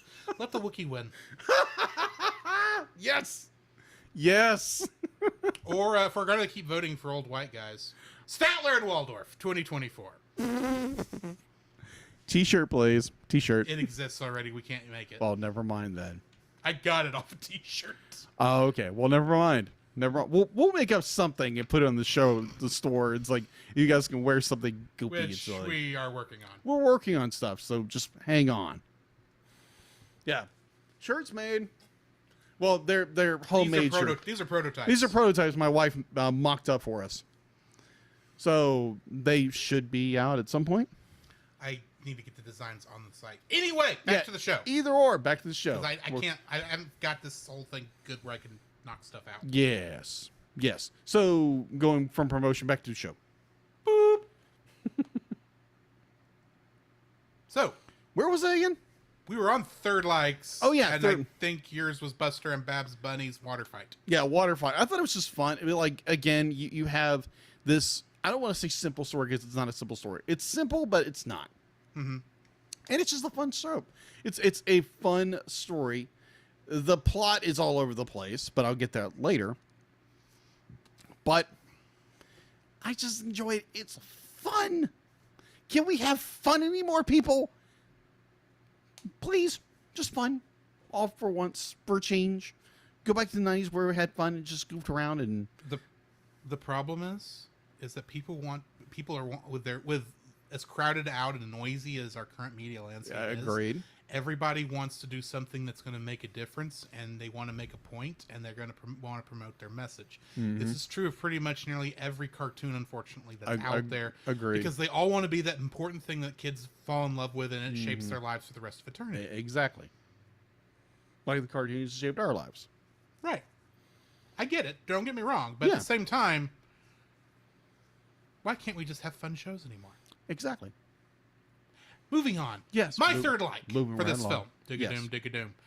My third like for this film is connected.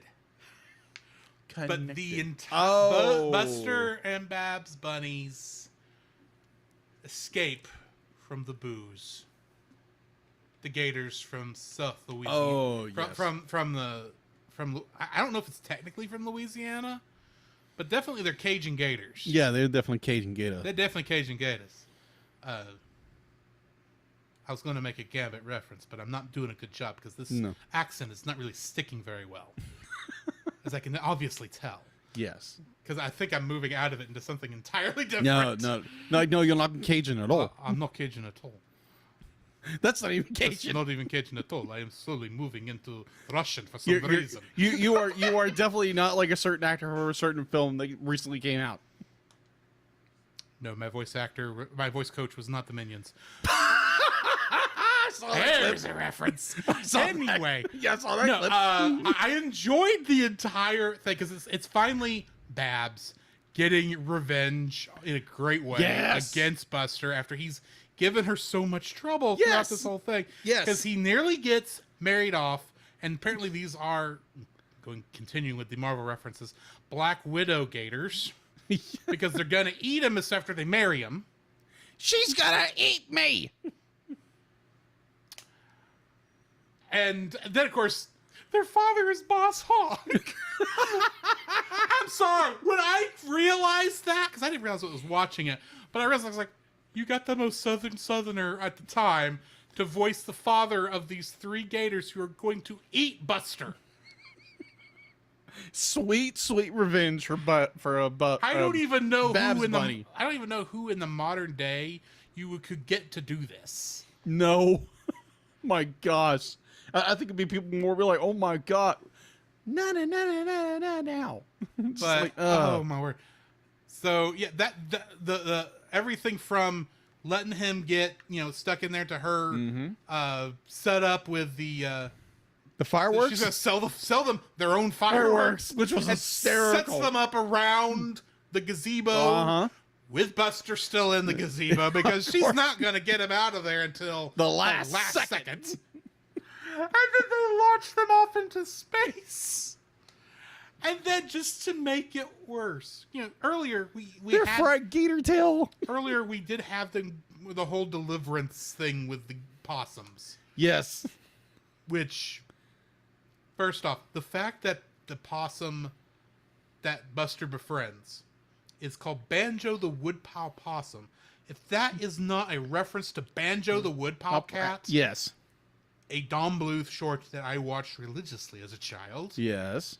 I will be ashamed. Also, fun fact: that possum, after this, in the season following this, is seen in the back in extra Really? shots. Yeah, they let him go to school.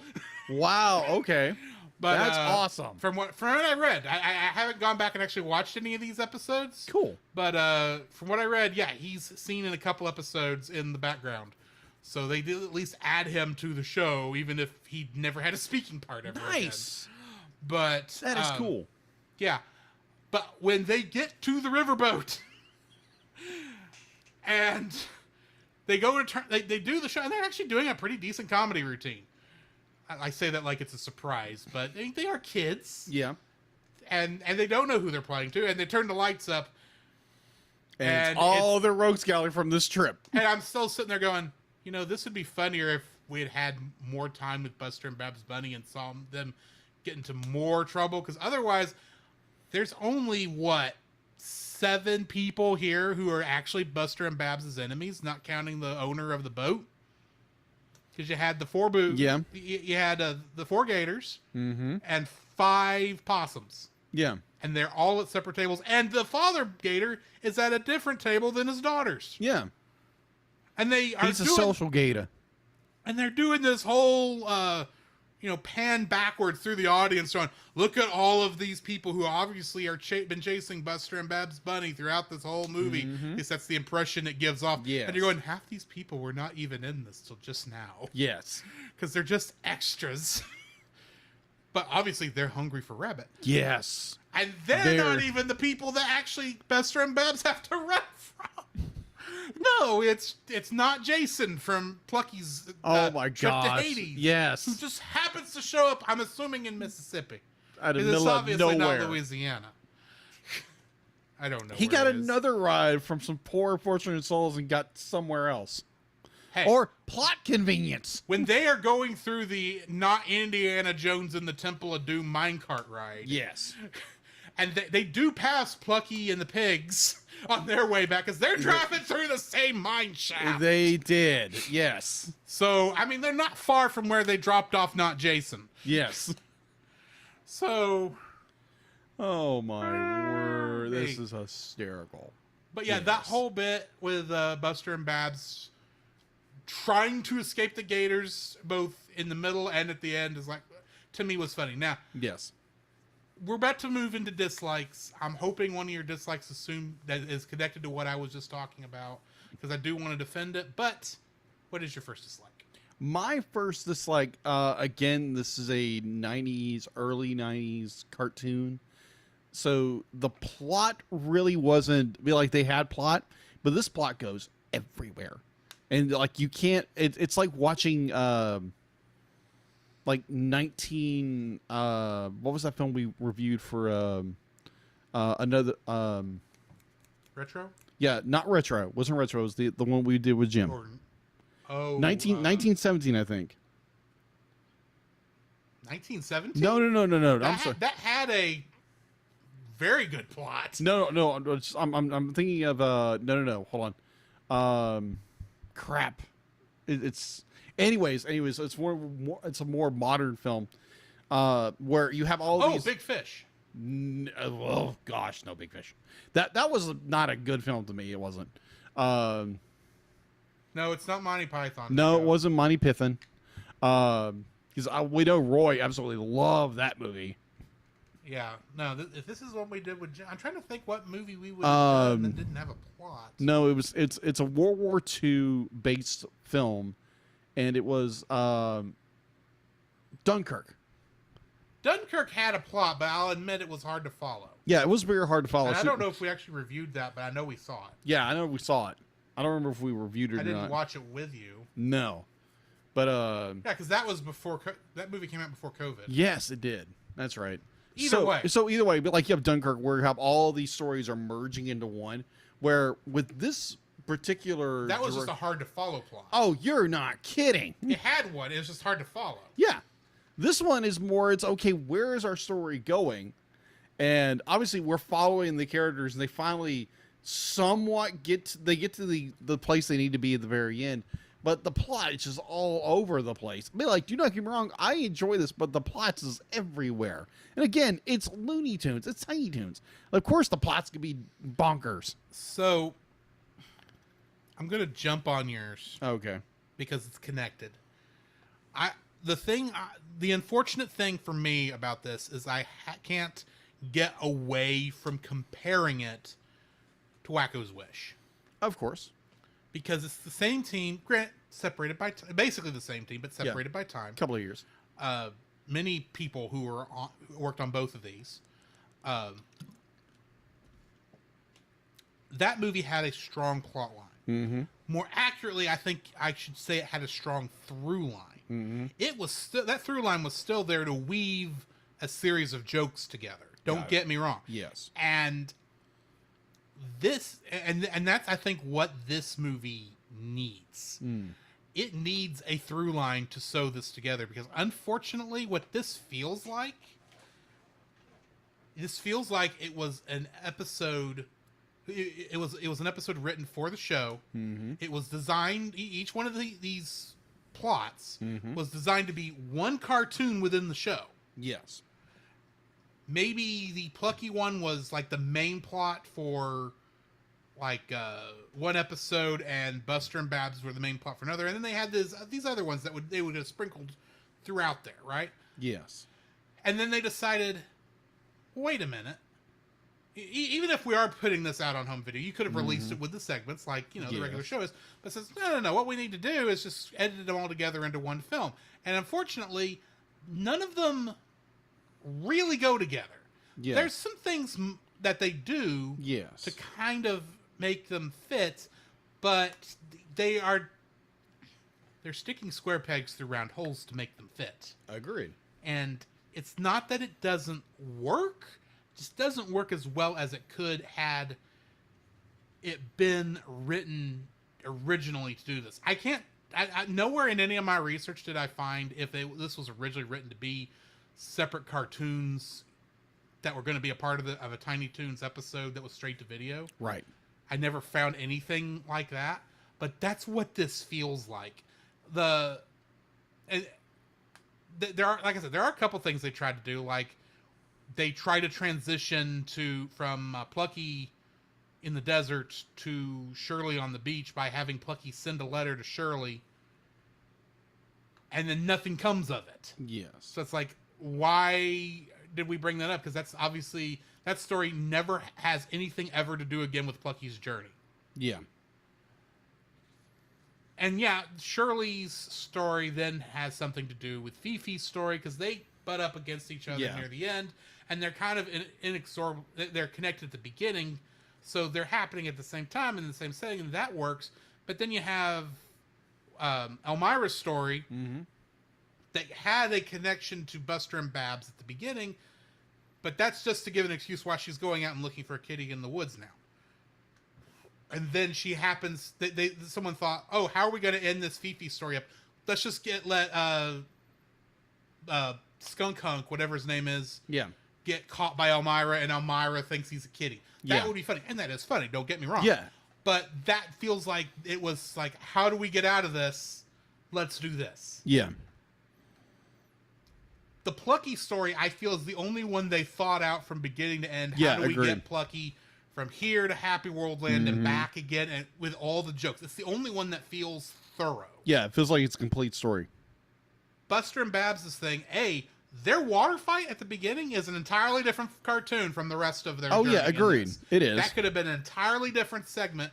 Yeah, it provides their intro into what they're doing, but it can be an entirely different segment, and they don't know where they're going with it half the time. Yeah, exactly. There's a reason Buster... It's a I don't remember meandering if it's- plot. I don't remember if it's Buster or Babs who say it, but when they go find the plot hole, which admittedly there is a in-universe reason why this works, and it's not just cartoons. Right.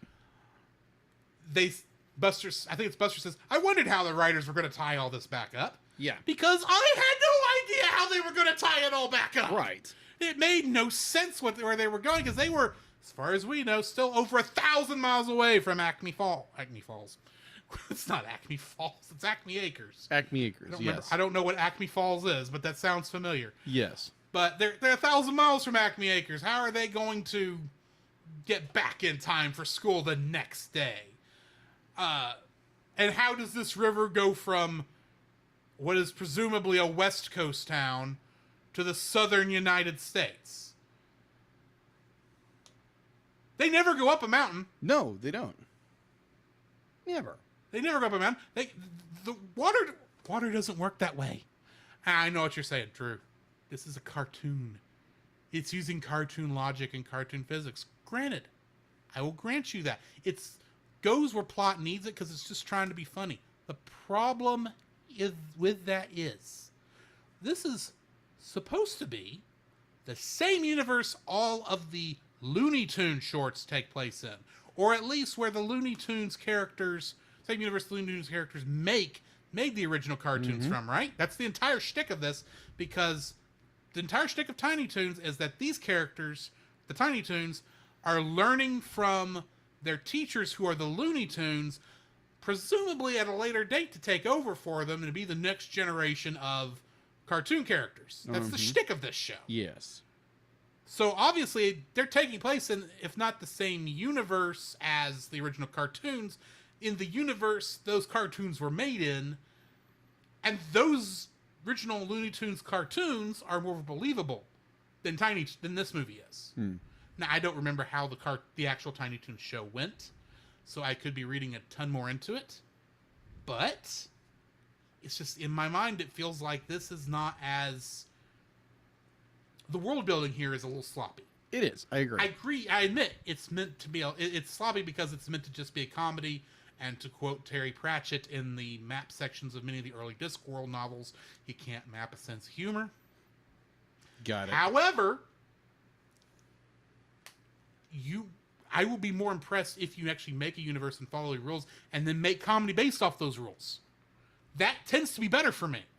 I think that's why Animaniacs works, because even though they are, making meta humor and all these other jokes, these are all meant to be modern cartoons that they're making. Yes. That's why they have stuff where they go back and mess with Leonardo da Vinci and Noah and all these other people. The Tiny Toons are still in school. Yeah. We're not seeing them make cartoons. We're seeing their adventures in school.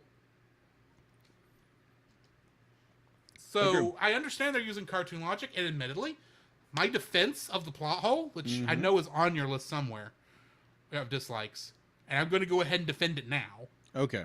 So I wanted... Plot... Go. Let me just get this out of my... Go for it.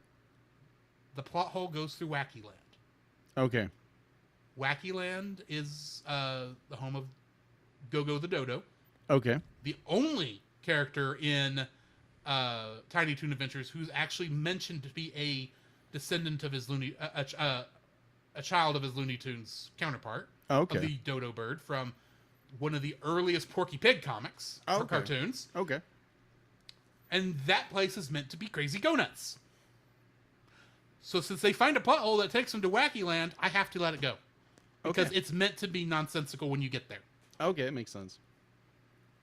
That's the only defense I have for the plot hole. I grant it, I have the same issues you probably do with it. But that's the only reason I let it go. Okay.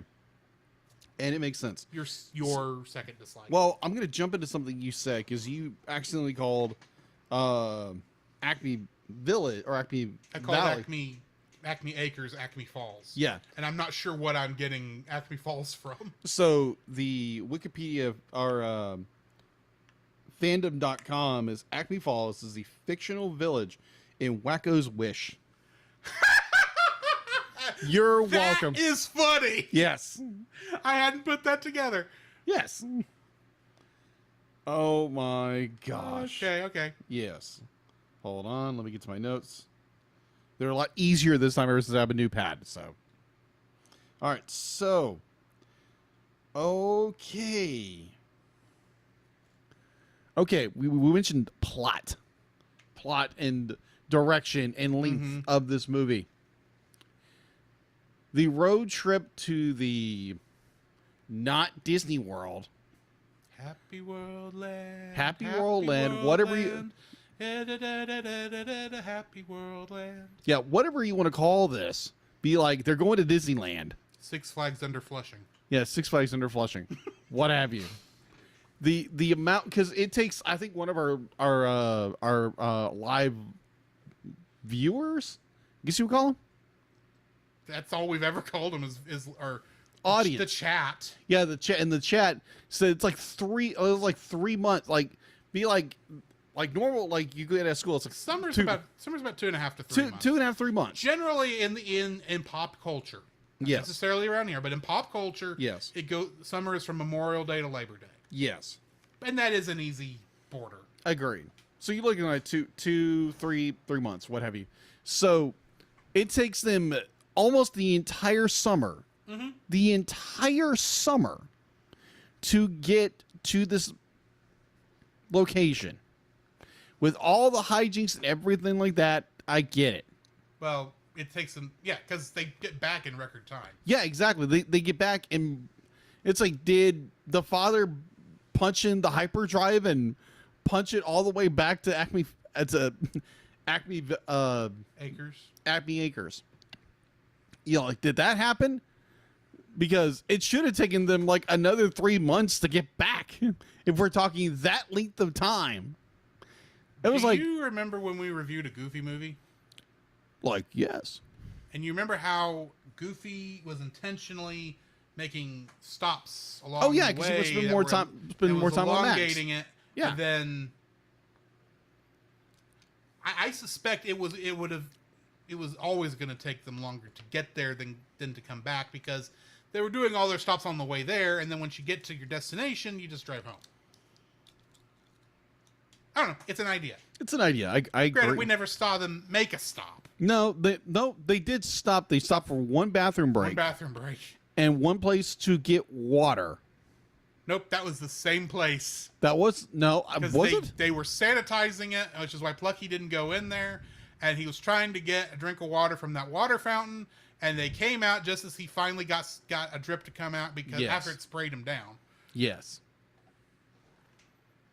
But yeah, So yeah, just that wouldn't stop. They didn't stop whatsoever, and so you have this allegedly 2.5 month road trip to this theme park, and it takes you half the time to get back. Now I understand, be like, if you're stopping and if they would have stopped and did the touristy things and that kind of stuff, we don't see that. No. So it's just like plot convenience and that kind of stuff to get back in time is just a little If timey-wimey thing. If we'd have seen them stop and see, like, stupid...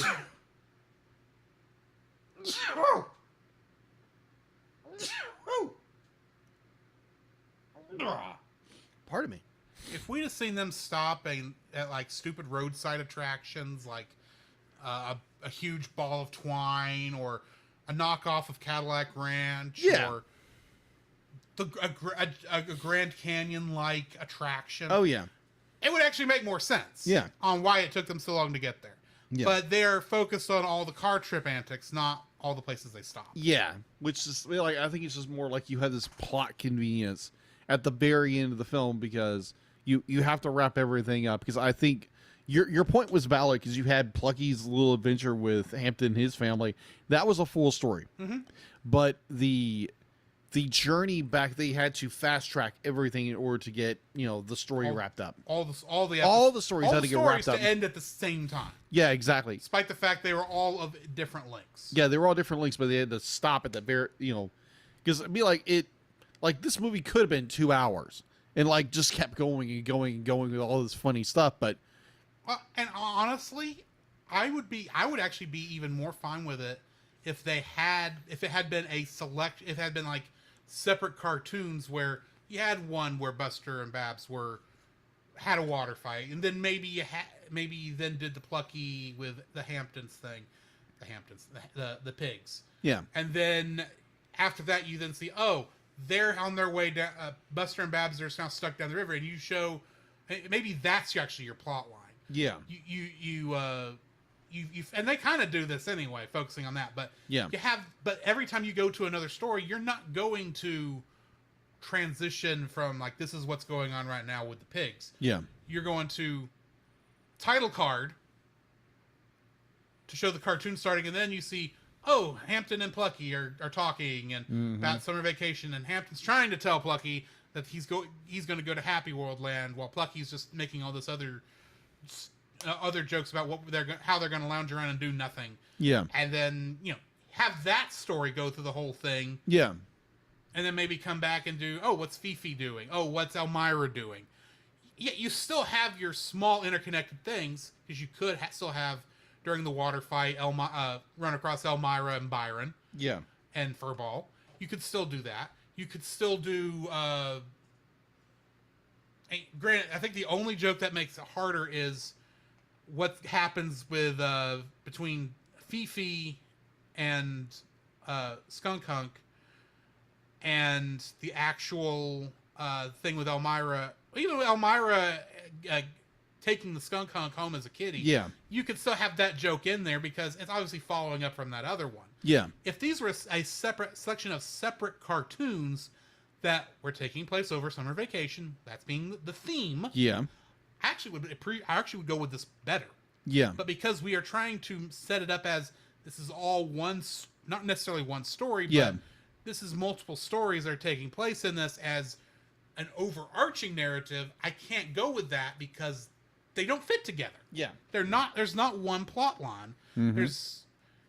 Now if it all came down to, I don't know, the serial killer,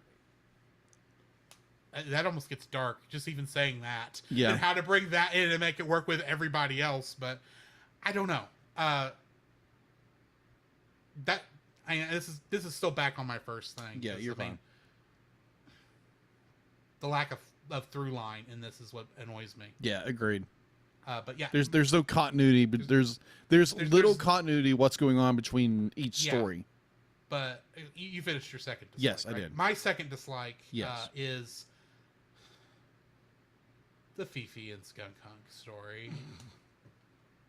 I hate this story. I've never been a fan, really, of Pepe Le Pew in general. And, of course, Fifi is supposed to be his Yes. protege. Yes. And, of course, while Pepe is supposed to be this Don Juan type character, Yes.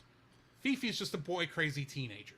Yes. Which is fine. That's actually a decent idea for a character. Agreed. But I just couldn't... I've seen this character done so much better elsewhere, and this story just was like so by the book. It's like, okay, she wants to meet this big movie star she's got a crush on. Mm-hmm. So the guy at the hotel won't let her in, so she dresses up as his manager, and of course his manager happens to be there, and that gets her kicked out, and then she pretends to be hotel staff or not hotel staff. She pretends to be the the dinner brought up by room service, which somehow came from outside the hotel. I don't get how that works. And that goes through a bunch of things. And then finally she gets him to, he allows her to be her assistant. Of course, he doesn't care. I'm like, this is overdone. I've seen this done better elsewhere. And yeah, it goes, they had no idea really where it went other than he was going to be the star of the movie that Foulmouth was trying to take Shirley the Loon to see, which more on that in a minute. Go ahead and spoil my third dislike. Because it's like, I get it. I just could see this ending coming. It was not funny. You get right down to it. This whole bit was not funny. There were moments of snicker, but it's like this. I've seen this 100 times, and it wasn't funny the first time I saw it, and it's definitely not funny now. And you're not even doing it right.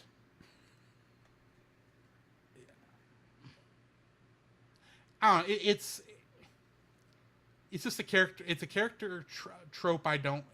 It's a character based on a character I don't like originally, and they do like they don't even be creative with that character trope. And this is where like the bulk of the celebrity cameos is, and none of the celebrity cameos in this segment with Johnny Carson and David Letterman and can't remember who else was in this. Arsenio Hall. Yeah, none of it was funny. Yeah, it really wasn't. It was like I get that you're making fun of these people, and admittedly, I don't remember what these people were like at the time. But I definitely can't imagine me in 1992. This was 92, right? 93. 93. Can't imagine me in 93 even knowing who Johnny Carson is. I know who he is now, but I didn't know who he was then. I didn't know who Arsenio Hall was then. I may have known who, been able to pick out David Letterman. Yeah. Because how do you miss that? That look it just stands out. Yeah. But I didn't know who he was. I didn't watch Letterman. I didn't understand his. Oh, there was someone I recognized, Oprah Winfrey. Yeah. Everybody recognized Oprah Winfrey. I didn't want to see Oprah Winfrey, and even her bit was like, "What kind of tree are you, Oprah?" "I'm a weeping willow." That is so dumb. I agree. It is very dumb. But that whole it's a bad segment. It's a bad segment. The whole Fifi La Fume segment is just ill thought out, and it feels like filler. Yeah. The whole segment feels like filler, and it's like, do something else, maybe. Actually, write a good story. Cut this down and make it like a 40-minute episode. Yeah, maybe. But air this on television. Put the commercial break here. At the same time, you still have to fill. You have to fill time. You have to fill time. You have to put more characters in there. And I get it. You have a massive roster you have to pull from. So yeah, and this is a character to pull from. Don't get me wrong. Yeah. That doesn't help when you've got Sweetie Pie, who just gets a transition cameo, and Montana Max, who's on screen for half a second. He's like barely on screen in this. Yeah, he's in the opening. He's in the opening. He's in the opening, and he's in the close. That's it. This is one of the major villains of Tiny Toon Adventures. This is Yosemite Sam's protege. This man is so rich. This boy is so rich, he could buy and sell every character on this show, and he doesn't even get anything more than being in the opening and closing? Yeah, that would He should be the main villain of this piece! Yeah, agreed. Be like, I think it would be more, it'd be like if they would have done more with... He is the megabyte to Elmira's hexadecimal. You're not kidding. And Elmira has more in this. Yeah. Because it would have been nice if you had Max, he's trying to ruin everybody's summer. Because he's just... Have him be buying up the beach with Shirley the Loon on it. So he can make it his own private beach. That would at least be a lot more interesting than my third dislike, which I'll get to in a minute. Yeah. What's your third dislike? My third dislike kind of goes back to the Plucky's worst road trip ever. Is Hampton is the worst friend ever. Yes. So here, let me explain that to our audience real fast. See, So Hampton was supposed to be in the show, from what I remember, the good kid who basically the good Christian kid, yeah, for lack of a better term. He'd nearly be homeschooled if it weren't for the fact that he was going to Acme University. yeah, to be a good. He's basically a that good kind of Toon. kid. Yeah. He's the good kid. And Plucky is supposed to be his bad influence. Yeah, That's the whole bit. and his best friend. Unfortunately, Yes. Hampton's the bad friend in this. Yeah, agreed. So to explain this, so if we all kind of go back in the time machine and go back to our childhood, and we all had maybe like a good friend or a best friend, because I had one or two, and because I remember like a friend of mine, he was moving. He was moving, and I was upset because we were trying to figure ways to literally sabotage the truck in order that we couldn't move. Right. So, you tell your friends everything that's going on, what you're doing for summer. Because I remember telling people that, and it's like, oh, that's cool. Hampton has this big secret, the entire school year. I guarantee, to do a trip to Disney World, it takes months to plan. Oh, yeah. And I don't think they pulled this out of their curly tail for nothing. Like, they had to plan this. Mm-hmm. And so Hampton had to know about it. Unless this was a surprise, and he's not surprised by it. So he knew about it.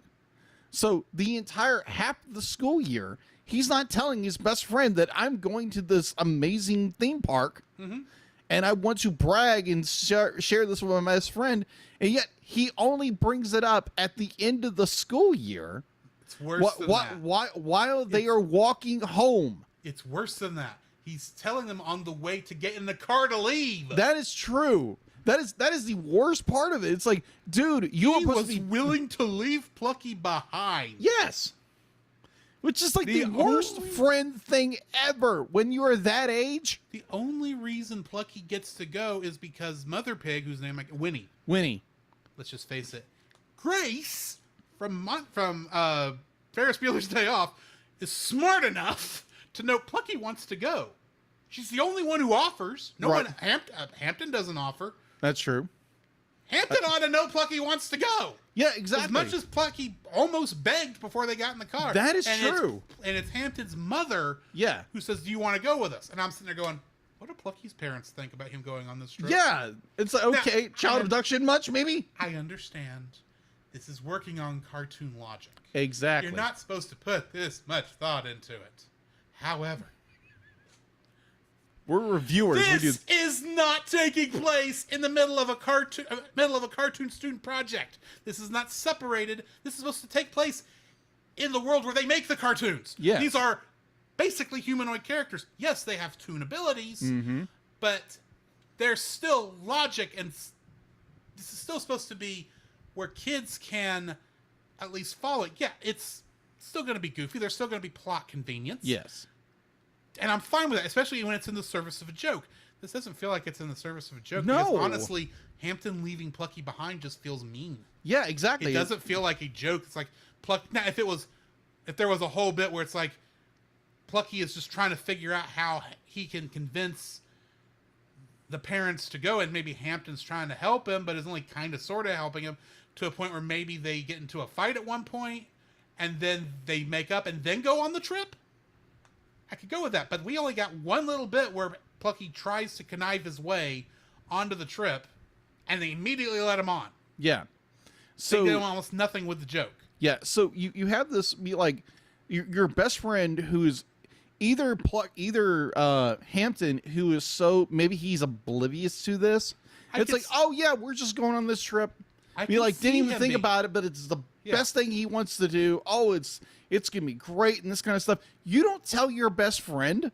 I can see him being oblivious. Yeah, I can see that. But at the same, he's Porky Pig.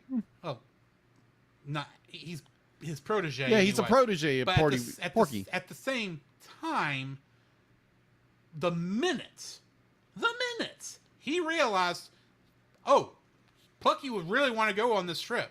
Mm-hmm. Hey, you want to see if my parents let you go on this trip? That's all Hampton had to do to be a good friend about this. even if he was oblivious about the rest of it, all he has to say is, Exactly. hey, you can ask my parents if you can go. Yeah. But no, he's just more like, oh, I'm going on this trip. Bye. And say, worst friend ever. It would be like, okay, real life example. My brother Jim, his best friend from like first grade, David. You met him at the bachelor party. Mm-hmm. Or you met him at the night before the wedding. Night before the wedding. Be like, David was going to Six Flags with his family. And Jim was invited. Jim knew about it. And Jim was excited, except he got sick. Because I can't remember if I said, be like, I think Daniel or someone else be like, I hope you get sick, and he got sick. So he wasn't able to go to Six Flags. But that's the kind of thing. Be like, Jim knew David was going to Six Flags. Jim was invited. Went over the night before for a sleepover. Mm-hmm. Like, that's a friend who invites you to go somewhere with them. Hampton, either he's completely oblivious or he's like the worst friend ever to not invite his best friend to go on a family trip. Yeah. Because I see that all the time with like young people inviting their friends to go on family vacations all the time. And it's the most ridiculous thing that you wouldn't invite your best friend on a trip. Hampton, you are the worst friend ever.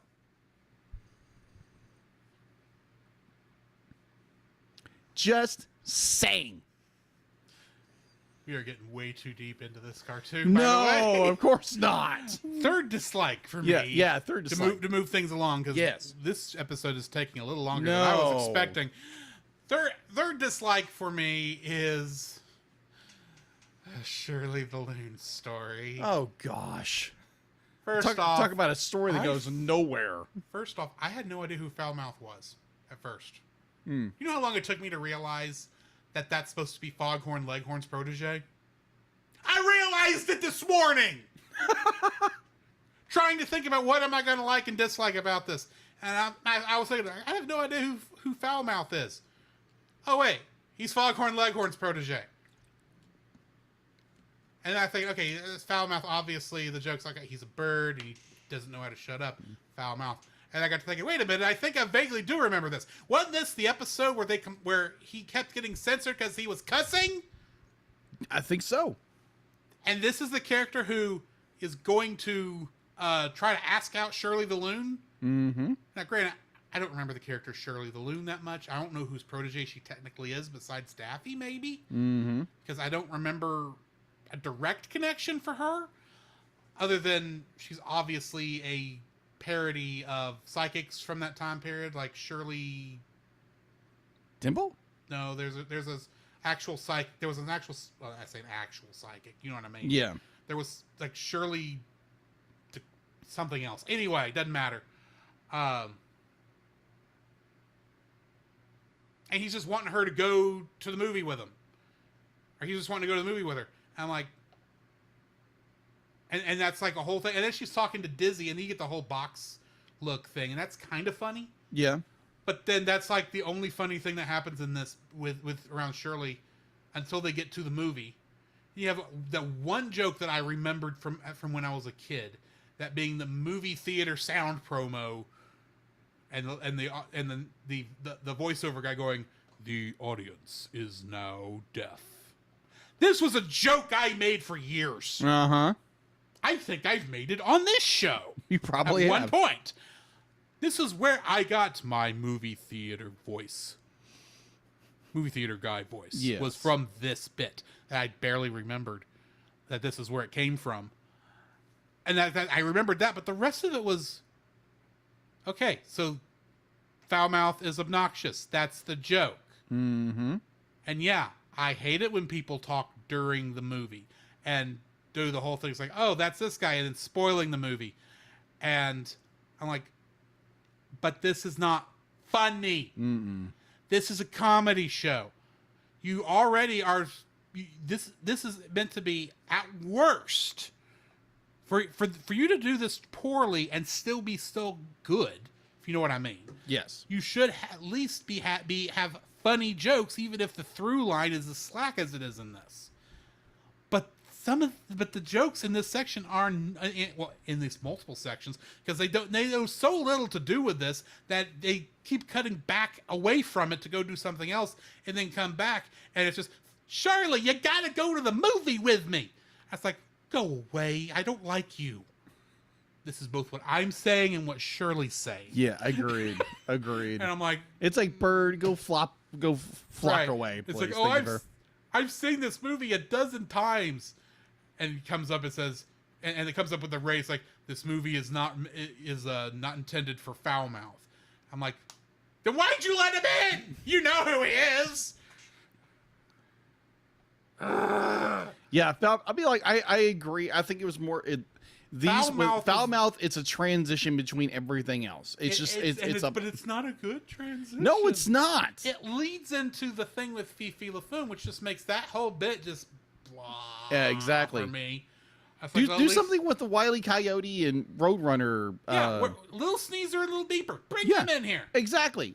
Do something decent with Go-Go. Bring Montana Max into this. Yeah. This whole thing with, first of all, like I said, I didn't remember who Foulmouth was. Do you want to know why I don't remember who Foulmouth was? He's not barely in the show, to my knowledge. I haven't seen the show forever. I hadn't either, but he didn't make that big an impact. Yeah. I remember who Montana Max was for the last 30 years. I've known who, I knew Sweetie Pie was basically Tweety Bird, and basically knockoff Tweety Bird, because all these characters are technically knockoff. Yeah. The main Looney Tune. Yeah. But they're also real original characters. I remember feeling sorry for Furball. Yeah, you're not kidding. And I have no idea. Cat. I have no idea who Byron is supposed to be, other than maybe the sheepdog protege. But as far as I know, this is the only thing he's been in. And I'm still going. I at least accept them for what they're doing, because they're even with what they're doing in their cameo appearances, they're at least those minutes are funny. But I don't care about Shirley the Loon and Foulmouth's Bad Date. I mean, I get why you did the short. That's a funny concept. You did it poorly. I don't, and you combine that with Fifi and Skunk Hunk. It just, it was just a moment where it's like, I was happy to see Elmira show back up. I want to put that in perspective, because Elmira is that character no one's supposed to like. You don't like her. You accept it for what it is, because that's her role in the show, but you're not supposed to like her. Yeah. There's a reason that's her. Well, do you know there's a Pinky Elmira in the brain? Yes, I remember that. It lasted one season. Yeah. There's a reason for that. Yeah. And it's Elmira. Because Elmira's a very annoying character, and she's meant to be taken in short bursts. But when you're happy to see her come back to take that evil skunk hunk away so the stupid story will be over, that's when you know you've done it wrong. Exactly. And it's the fact that and the Foulmouth Shirley date is all basically the same story, or at least the same setting.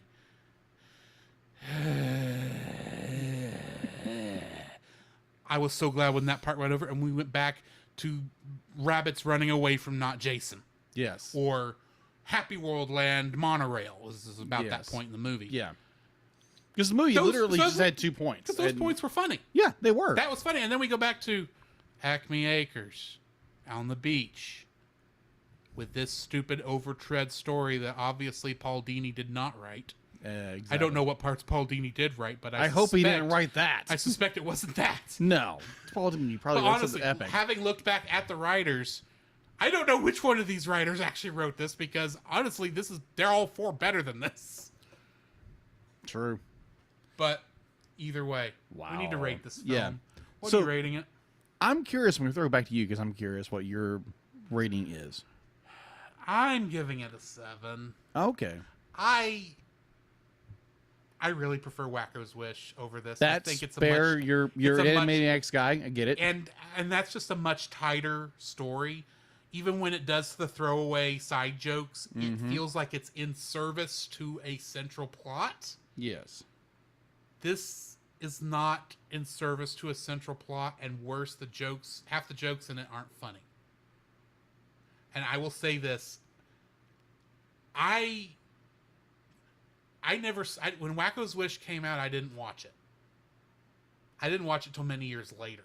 Got it. Like, I didn't watch it until I happened to catch it accidentally on Cartoon Network when I was in junior high. Got it. That's the difference. That's the time difference there. Okay. And you want to know why I didn't go and watch Wacko's Wish? Why is that? I think I remembered this film and was afraid it was going to be. It was going to be the afraid same. the format of an hour long in length was not able to support the comedy stylings, and that my appreciation of what Animaniacs does over what Tiny Toons does, and my preference was not going to be enough to fix it. You take my preferences out of the equation and just look at how well the stories are written. Yeah. Wacko's Wish is better, hands down. Okay. And I can't have a hard time not comparing it to that. And I think that's what really gets me about how I spent my vacation, is that there is no central story. It really should have been, if you were not going to have I would have preferred it be a separate selection of cartoons over this very poorly sewn together amalgamation of cartoons trying to be one movie. It just doesn't work in the way it is, and it doesn't even feel like they put a lot of work into making it work like that. So yeah, I'm giving it a 7 because there are parts of it that are funny, there are parts of it I enjoy and I like. Yeah. But there are parts of it I'm like, this could have been better. Okay, fair enough. And overall, Wacko's Wish is a better film. Okay. I'm gonna go a little higher. I'm gonna give it 8 because I think Tiny Toons will be like where you enjoyed more of Animaniacs. I preferred more of Tiny Toons because that was me. That's where I grew up. I didn't have cable didn't have satellite until probably like the mid 90s. Well, both Animaniacs and Tiny Toons were on Fox. That is true. Never mind. We would have both watched it on Channel 17. That is true. The same Tyler station. Yeah, agreed. So the difference is 2 years. Yeah. Because you're 2 years older than I am. Yeah. And you would have been at the age I was appreciating Animaniacs. Yeah. You at that age for you, Tiny Toons was at its peak. Yeah, I was. That's the difference. Yeah, that's the main difference there, because I appreciated more Tiny Toons than anything. So when Animaniacs came out, I know my brothers loved Animaniacs. I just never got into it. That's fair. I do appreciate it. I just never got into it, like I did with Tiny Toons. So for me, I enjoyed Tiny Toons more. I enjoyed this movie more because it was like, oh my gosh, this is throwing back to my childhood. This is something that is archived in my mind of this movie. And the hijinks and I agree. There's no central plot thread through this film whatsoever that ties everything together. I think it would have made a more cohesive film. Definitely be able to trim the cartoon fat and made this more of a streamlined movie. It would have been better. But there again, you're dealing with Tiny Toons. You're dealing with the same writers who did Animaniacs. Yeah. So you're dealing with a plot thread that goes, oh, my cartoon, so blah. So yeah, it's an 8 because I thoroughly enjoy this, and I know you can buy it on Amazon. You can buy a DVD of it, but I don't find myself going to do that. I will say for the Tiny Toons crowd, the Tiny Toons fans, yes, I do feel sorry for them. Yeah, the fact that their big movie is only available in standard definition. Yeah, Wacko's Wish is in HD. Yeah. And here's another thing. And the transfer is very good. So the fact that, granted, I like Wacko's Wish. I think it's the better film, but I wish y'all's got the same treatment. Yeah. So here's another thing. So, like Wacko's Wish, correct me if I'm wrong, but like you can find on Max. I think so. Yeah, you can find that on Max. Where How I Spent My Vacation, you could only rent it. Well, you could rent it on YouTube also. Yeah, you can rent it on YouTube. You can find it on Prime. But you can't find it on Max. No. Which is the funkiest thing, because you can watch Tiny Toon Adventures on Max. I will admit, we talked about how maybe this aired as part of like season 3. like cut into episodes. Well, I no- didn't, because the Batman Superman movie we did was like that, where we only found it as like 2 episodes of Superman the Animated Series. Yes. I did not go through the Looney Tunes thing to look and see if this was like cut up somewhere. No. Like this was a original direct-to-video movie. I know, but if it was aired as a part of season 3 at a later point, It was. then it may be like the Batman Superman one, which was also a straight to. Well, it was Yeah, straight to- that's true. It So could be put in there, and they didn't want to upload it twice. That's a possibility. I still would have preferred them not do it as the episodes, but do it as a separate movie. But what are you gonna do? okay, so I didn't go look, so I don't know. okay. So, like, maybe before we do our next movie, we can probably bring to our audience, it's like, oh, if you want to watch this on Max, if you have Max subscription, you can go find these episodes and actually piece the movie together. So, I'll do just quick. a thought. Be like, I think that'd be kind of fun for our audience. And it's like, hey, if you actually want to watch this thing, be like, on Max, it's there. You just have to go find it. Because I think they split it between season 2 and season 3. I may be wrong. I don't have Max where I can easily bring it up, so Gotcha. sorry. No. Yeah, no worries. Because I was thinking about that. It'd be like, And I just thought of that myself with the Yeah. whole thing. Like maybe it was like Batman Superman movie, yeah, where it's it's on part of- Superman Adventures. part of the Superman show. But Mm-hmm. anyway, next week Yeah. it's your pick. Yes. 'Cause this is technically my pick. Yeah. That's what's funny. Yeah. We are reviewing Balto. Yeah, we're using Balto. I've seen the movie a couple times. I have never. No, correction. I've seen the vast majority of this film, but I haven't seen never in one go. never in one go. I've seen it like 1 or 2 times. In every instance, it's because it came on Cartoon Network. Yeah. I never think I'm have in the sat same boat. down and watched it like front to back Yeah. intentionally with no commercials. So, well, I'll probably still watch it with commercials, considering where I'll be watching it. But you know what I mean. Yeah, not cut for time. Yeah. I bought I think it was one of these 3-pack things at a garage sale. I think I bought it at. And I was like, oh, Balto. I've never seen this. So I have a physical copy of Balto. Nice. So I don't know where you can stream it. Well, I'll look it up in a second. I'll look it up. Yeah. I'm sure I can find it somewhere. It's somewhere. Either you're But- renting it or it's streaming one way somewhere or of another. service. We have the few times we've had trouble finding something. We have had ways. Yes, we've had ways. So let's go ahead and talk about. So yeah, we're doing Balto next week. Yes. Join us on the other side of the bumpers, and we will very quickly probably go through what we've been watching, the news, Yes. and our return of Spy Family coverage. Yes. But first, If you can pull it up. still getting used to this. This podcast is a proud member of Culture Box. Whether you enjoy geeky reviews, comedy, or original fiction, you can open up the Culture Box and find something excellent for your soul. Point your web browser to culturebox.media. And I just realized something about this. This is going to start out loud. Okay. I don't know how quickly I can turn it down. Okay. Okay.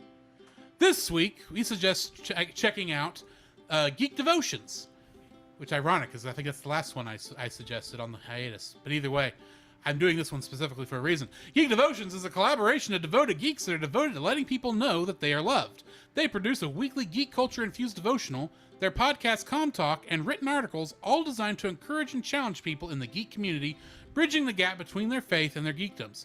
You can find all their content at geekdevotions.com. And they just started season 9 of Geek Devotions. So Wow. you need to go and check out their YouTube stuff, because they're actually doing, ironic because considering we're doing a Warner Brothers thing right now, they're doing Bat Month right now. They're doing Batman stuff all month long, all the month of Ooh. August. So Nice. check them out. Nice. And you know what I said I was going to do that I still need to look up? Patrons. See if anyone took us up. Yes. Vamp, vamp, vamp. Thankfully, it signed me straight in. Audience. I don't think anyone did. Active. Oh, actually, we do have a new one. Or a returning one. The Cellcast would also like to thank the following patrons. Ashley and Francisco Ruiz, PaulJPowers.com, The Monster Island Film Vault, and, coming back, Edwin Gonzalez. Yay! If you would like to have your name shouted out on the show, some special art from Jacob, uncut episodes, you can donate to us at the $5 level to get us to get all that. Although, I guess now technically the $1 level does get you a shout out since I've been doing that anyway. But at the $10 level, however, you can, along with all that other stuff, force us to review something. And please, get something on there fairly quick. We've got an open spot, like, very quickly. But we'll review something. You can make us review something within reason. So, and if you don't want to go through Patreon, which I understand that some people have some weird stuff with that, talk to us. Yeah. We will make it work. We're listening. Okay, Frazier. I had a brain fart there for a second. So, Jacob, I Yes. have a question Oh my gosh, this will be a for long one. you. Mm-hmm. What have you been watching? Hang on. I've got that tuned low. What have you been watching? Or What? more accurately, Jacob, what did you do on your summer vacation? Bravo. Good segment there. All right, so first movie I actually watched, I'm pointing over here. There's no camera here. I'm pointing a camera right here. So during the bachelor party, because we did our last episode before the bachelor party, am I Before right? the wedding. Oh, before the wedding. Well, never mind. Bachelor party, we still had like a couple episodes after that. That's right. Well, never mind. Never mind. Let me do a little. So don't be talking about the Bug Hunt movie. The Bug Hunt I movie. can't Starship Troopers. Starship Troopers. I'm sorry, my brain just like went. Phew. Well, to be honest, the between the bachelor party and the wedding, everything The went whole- mush. No, we did the last movie that you saw. Yes. to my knowledge, was Godzilla -1. Yes, agreed. So after Godzilla -1, what did yes. you watch? Okay, so me and Ashley started watching this is after the wedding. We watched let me think. Amber, the girl behind the alert. It's on Netflix. Mm-hmm. It's a really interesting documentary because most of it's like the Amber Alert. Like, okay, a kid got abducted. It's okay. On the other side of of 800 miles away, on the other side of Texas. Yes. I'm sorry. I understand the point of the Amber Alert system, but someone disappearing in El Paso, I'm probably not going to see. It was in El Paso. How quickly they going to get to Texas? This side of Texas. She was Days abducted. drive. Okay, do you know where I'm not saying. I understand that you saw the documentary. I was complaining. I was moving on. No, you're good. All I was making a joke at is the fact that the phone will go off at random times to tell me about something so far. Tell me about these Amber Alerts Yes. so far away where more than likely I'm not going to see this person. No one around here is probably going to see this person. I agree. But I also understand a lot of things can happen. I'm sorry, this joke was somewhat in bad taste. Let's continue with what you were saying. Yes. I would say this, be like with the Amber Alert, I know a friend of mine, her children were abducted Okay. by somebody that they knew I met once. And it was like that was terrifying. That's But fair. I yeah. understand that. Yeah. So, but like again, I'm not going to diss you what you just said. That's perfectly fine. I'm saying the system's a little over extensive. Somewhat, I agree, but it is a. Mike, I'll put the complaint this way. Shreveport is closer to us than El Paso. Heck, it's almost closer than Houston. Right. But we'll get something from El Paso here because we're in Texas. Yes. We won't get stuff from Shreveport. True. That's where my issue is. That is that I agree. Because I agree with I you am there. more likely to maybe spot a car that's from Shreveport than I am from El Paso within the time frame that the reports come in. That's Very really true. all I was getting at. Okay, gotcha. Moving on. Yes. So what else did you watch? Let's see. I got halfway through that, and I think we got distracted about something, and I want to go back and watch it because they discovered the victim's body, and that's about as far as we got, and it was like, okay, what happened, and the development up in the whole bit, but so me and Ashley watched Twisters in theaters. That's a good in movie. theater. That was a fun film. It is a sequel that has loose ties to the original. Because they do have a Dorothy, and it's a Dorothy 5. It's a sequel make. Yeah, it's a It's not a remake. It is not really a sequel. It's kind of both. It's kind of a both, but it's got like the main character. The main character is literally a mashup between the two main characters in the original movie. And it's got similar plots to it. Yeah. But it makes its own story. It makes its own movie. And I thought it was a very well done movie. I appreciate that. It's just hard to classify what it is. Yeah, agreed. Because it's technically an original movie that is using a name. Kind of. Yeah, I agree. With very loose connections to the original Yeah, it's film. got loose connections. It's a sequel, like what all the producers called it a sequel.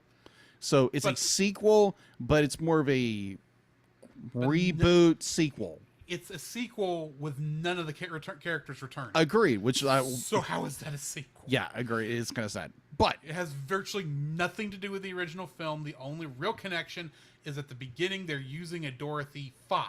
yes, That's it. that is it. And I know by the Even the part I thought they were going to tie these together was we're going to find out her mother was Helen Hunt. Helen Hunt's from the first character, movie, Joe. And it's not. Yeah, like- that was the most disappointing. I was like, really? You could not get Helen Hunt, who is still acting, Yeah. to get in this film For 5 seconds. for a couple of minutes to play a motherly role. like it's a weekend role for you. I understand why Bill But- Paxton can't come back. Obviously, I understand why most of that crew can't. Those people can't come back. Although it would be funny to bring in, what's his name that plays Cameron and Ferris Bueller, that was in that one. The map guy. Yeah, him. It would have been funny to bring him in but just because like that's the only other person I recognize off when I watched the original Twister again. Yeah. But anyway, Yeah, so got back to the film. I think like a day later, we found that Twister is on Max. Mm-hmm. So we watched it there. it wasn't before that movie came out. No. Like apparently Max got a hold of it and it's like, oh, okay, we can make some money with this. Should have got that out before the sequel came out. Yeah, that'd been nice. That'd been really nice. Because I would have watched it in a heartbeat. The main reason I watched it before is my mom happened to record it off television on her DirecTV DVR. I happened to visit. I think I have a DVD of it. I think, which I've always enjoyed Twister. Now as an adult and understanding more about meteorology, now there's a lot of stuff that they weren't 100% on in that first movie. Agreed. I still thought it was funny back when the movie was on Netflix. You know how in the upper left-hand corner it tells you what the movie's rated when you start it and why it's rated that. The reason that Twister was rated what it was for severe weather footage. Severe weather footage. That's like no duh. You think? Why is this making it rated this? It's a disaster film. Yeah, it's a disaster film. That's all you needed to say. Exactly. So, I'm trying to remember. Did I mention that I watched the Lost City? No. No, okay.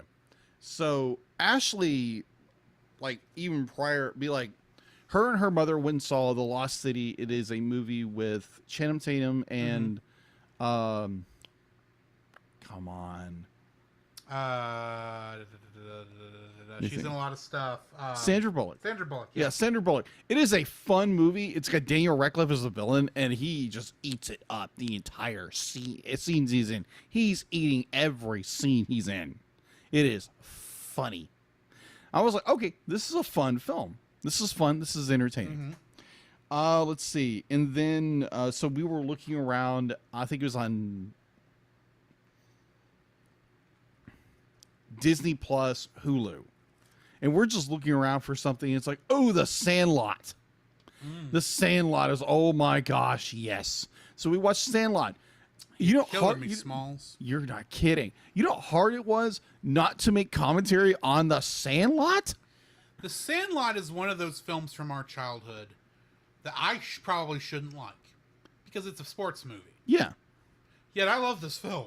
Oh, Because yeah. it's like, hey, everybody watched it. I don't care who you were. You watched The Sandlot. Yeah. It's an iconic movie. It's an iconic movie. It's one of the few shirts that I own that is a sports shirt. Yeah. Is one that's got the whole team on there with the dog. I can't remember the dog's name. The Beast. The Beast. The Beast.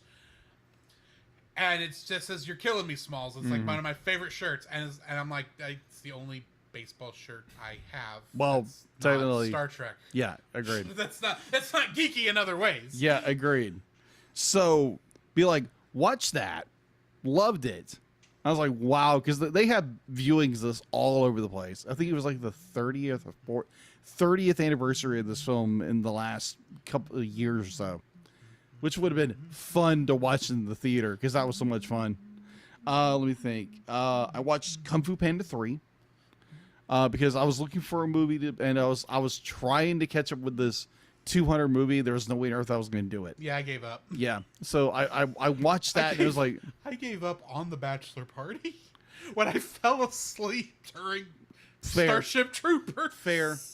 It's like, at this rate, I'm not going to win, so I don't care anymore. fair.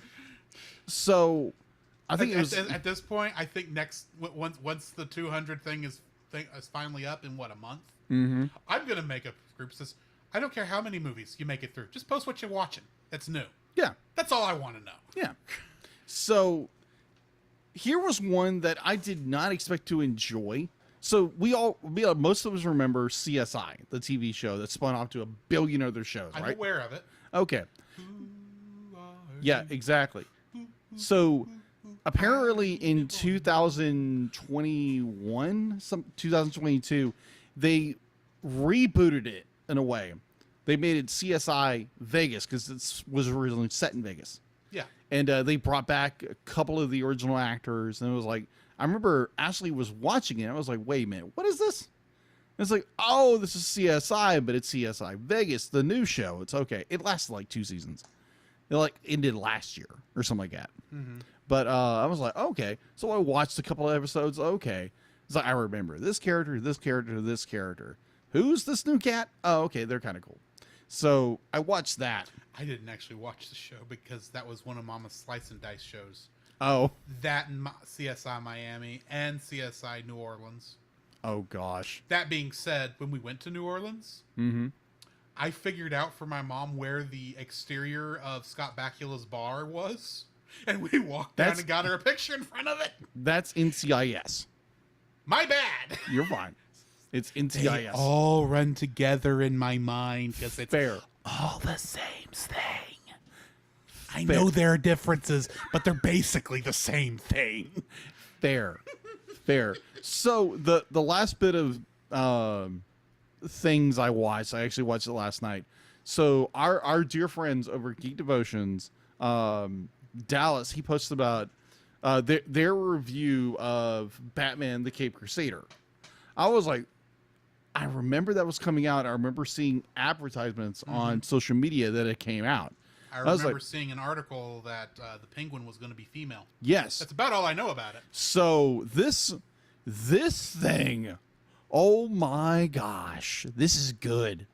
This is freaking good because, I've been like, oh my gosh, because I was like, you know what? Be like, I'm going to watch the first episode. I'm going to watch the first episode on Amazon Prime Video.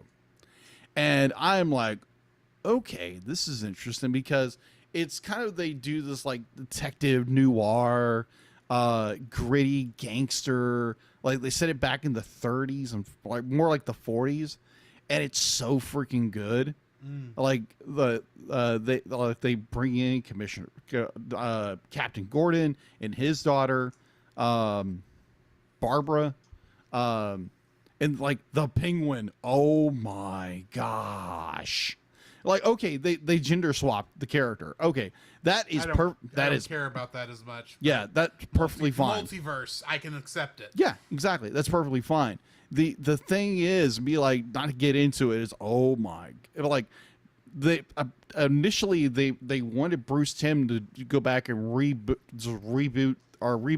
or continue the Batman the animated series, and Bruce was like, I've been there, done that. And plus, that would like completely mess up that entire universe. Exactly. So you might as well start over. Plus, you don't have Kevin Conroy Anymore. and Mark Hamill's not returning without Kevin Conroy. Exactly. So you might as well start over. Yes, but what they did, oh my gosh.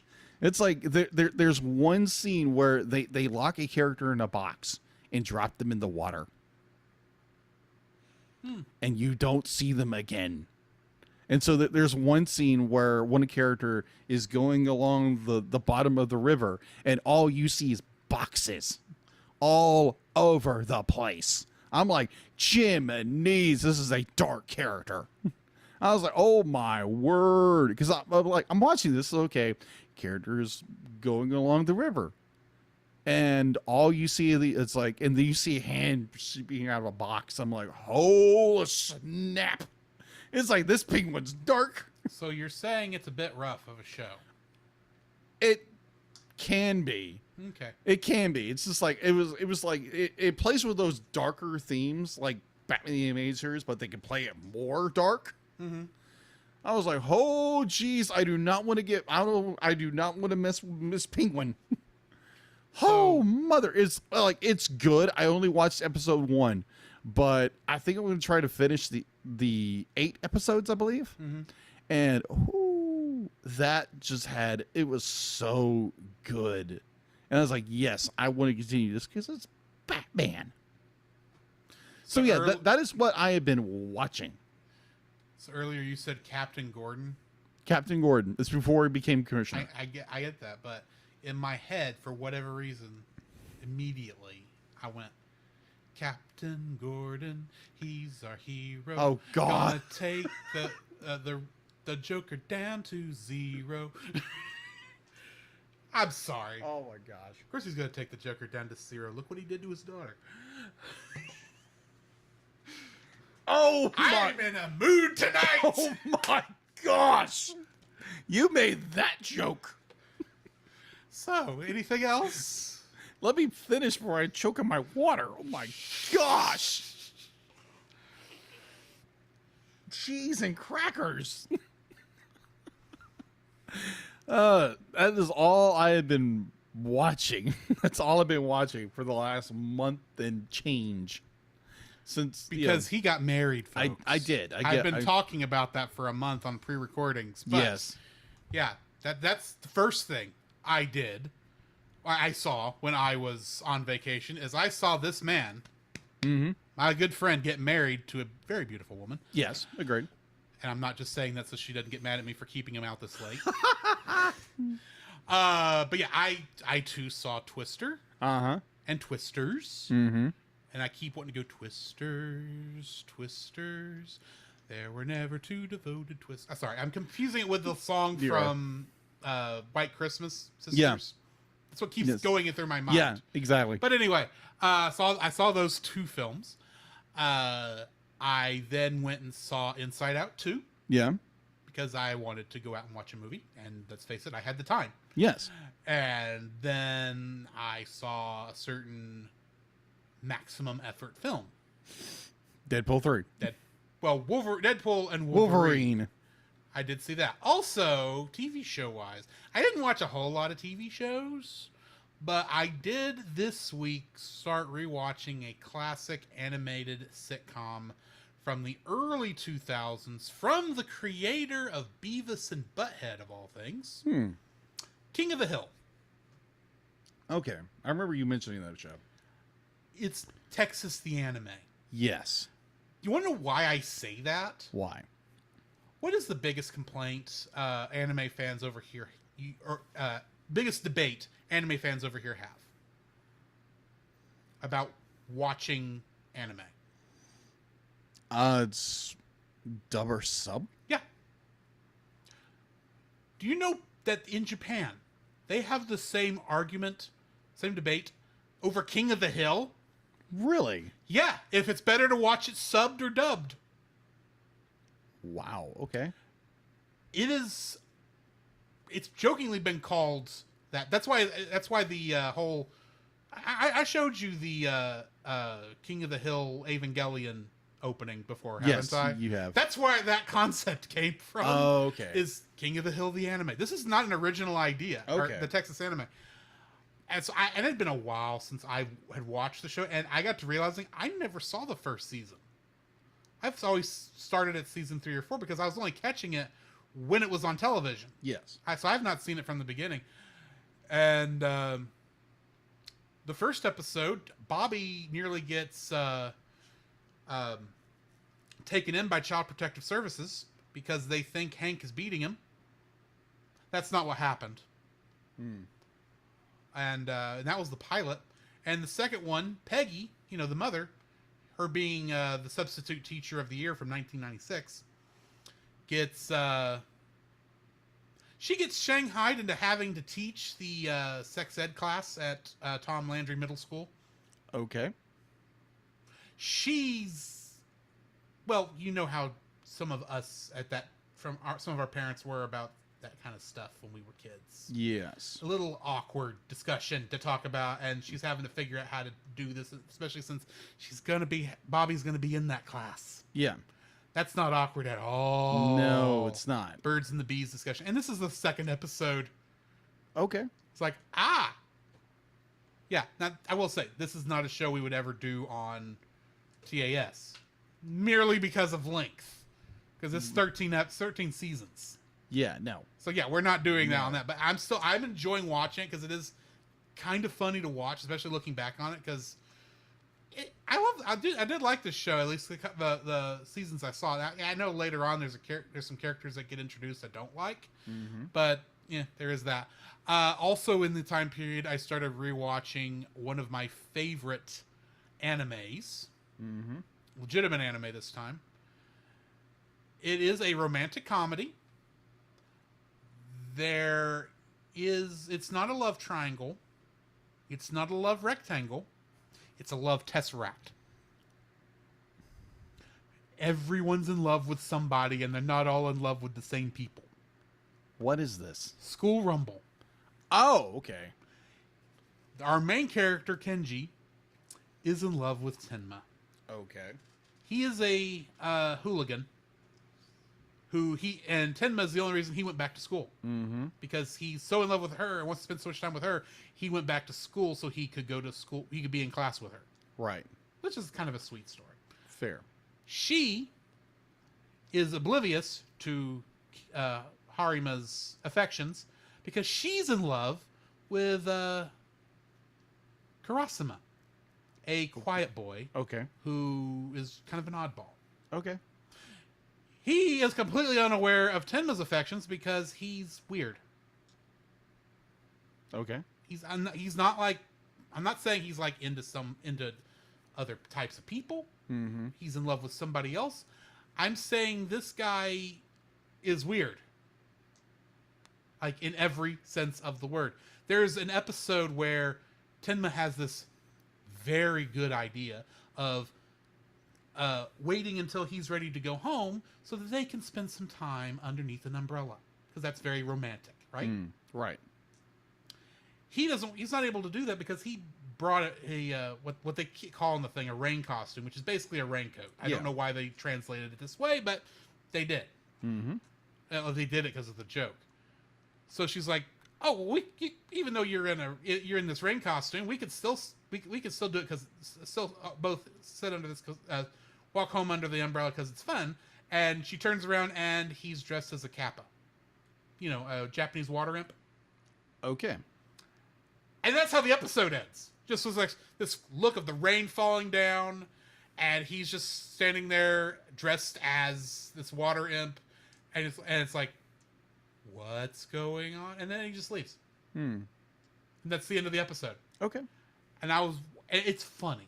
Trust me, it is one of the funniest shows I have watched. period. It's one of the few anime comedies that's not brain rot. Okay. That actually is funny without knowing Japanese. Okay. Because, a lot of times the anime comedies don't translate. Fair. This one translates because it's just... It's understandable. Okay. And there's a lot more to it. I'm not giving it a good sell, but it is still one of my favorites. And it's one of those that's going to get harder and harder to find once it falls off Hulu. Because it's still not on Crunchyroll. The DVDs are out of print. And it's going to disappear at one point, so I'm getting it in while I still can. Okay. And, of course, because I also play video games. The week after you got married... I remember this. Early access for Dawn Trail, the next expansion for Final Fantasy XIV, came out. Yeah. I beat it in 2 weeks. Granted, I had a lot more time on my hands since I didn't have to worry about watching movies for the podcast. Exactly. All I had to do was make sure I set enough time apart way on Sunday to edit said podcast that I had recorded weeks ago, months ago in some cases, and then do the art for them. So I beat that fairly quickly. It's a good game. I enjoyed it. There are some issues I have with the story. I think we spend too much... I think the quote-unquote main character is a bit too much of a Mary Sue. But part of that's just because I don't like her. Okay. But it's a good game. Which is not surprising considering this is like the 6th or 7th expansion of this game. Mm-hmm. But yeah, that's what I've been watching and playing and all that kind of good stuff. Excellent. So, what do we got in the news? The Cellcast News with your host Jacob Heron.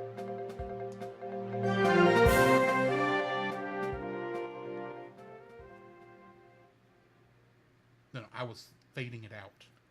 Got it. Because it goes on too long. Got it. Why, thank you. And while we get into the news, I got into the Rock Summit real fast, but Sorry. Either one, you're good. That it was like, why thank you, D-Lit, and let's get into the news. Yeah. All right. We'll talk about Inside Out. Looks like now that the highest grossing animated film of all time, with the studio reporting 1.46 billion dollars to the date at the global box office, surpassing Frozen 2 in 2019 on the animated chart. Let's see. So yeah, Inside Out has done incredibly well as a movie in the theaters, and is you blow away Frozen 2 with the sequel to a film that came out how many years ago? I don't remember. It was the same year as Good Dinosaur. I was living here in Jacksonville already. The SMG was already built by then, because I saw this at SMG. Oh. 2016, 2017? Okay, roughly. All right, so okay, as this part of the article says, it's not quite capturing the moon, but Gru and Crew hit that weekend a remarkable milestone for Despicable Me 2. You mean 4? Yeah, 4. That's what I meant to say. Let's see, it passed $5 billion mark. No heist required. Now springing the 6th film, Despicable film franchise, and the first ever animated features to reach these heights. It's the 15th overall so far. Let's see. It's going to more stats. Warner Brothers. Oh yeah. So apparently during San Diego Comic-Con, which came out, what was that, last week? Last week, yeah. Yeah, last week. So Warner Bros. They dropped a new Red Band trailer. Be like, they haven't done Red Band trailers in a while. They do them because I saw some before Wolverine and Deadpool. Yeah. For I don't remember what it was. Yeah, for. but it's they don't do them as frequently as they used to. No. Because they did that with the original Deadpool, and then you had all these films had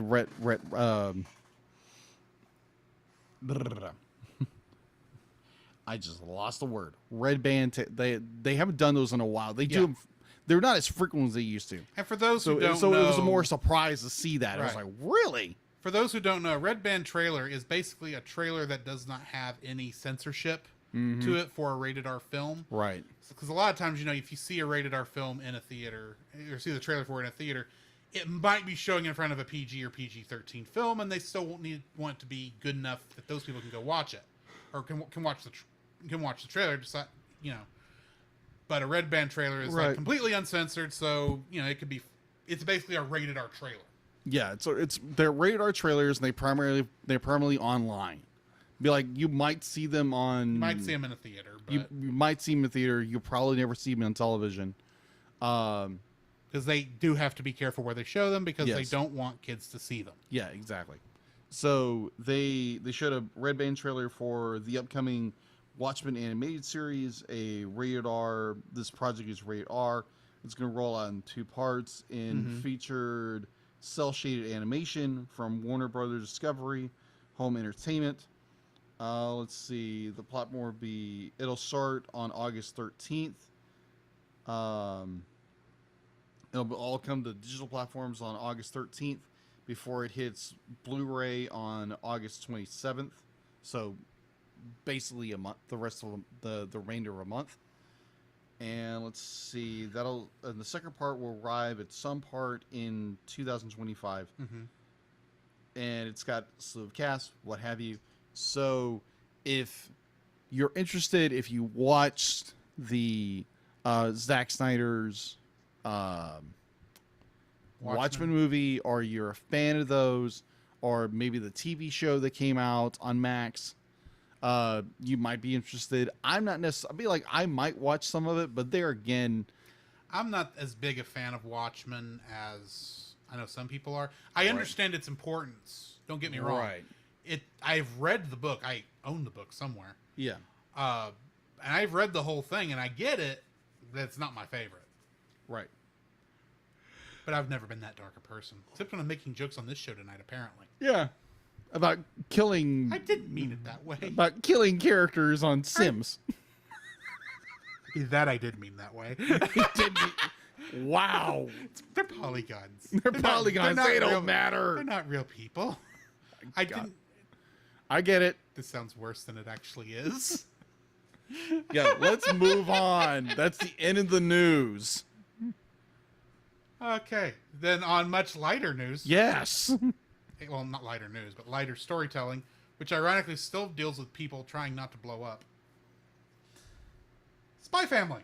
Yes.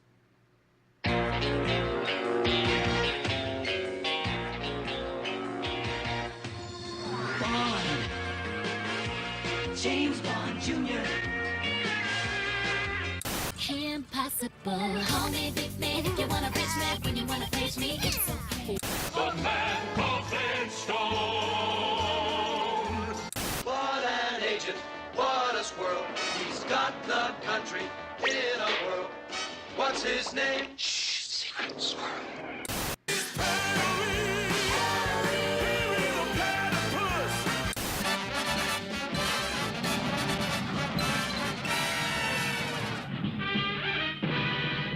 Johnny Quest.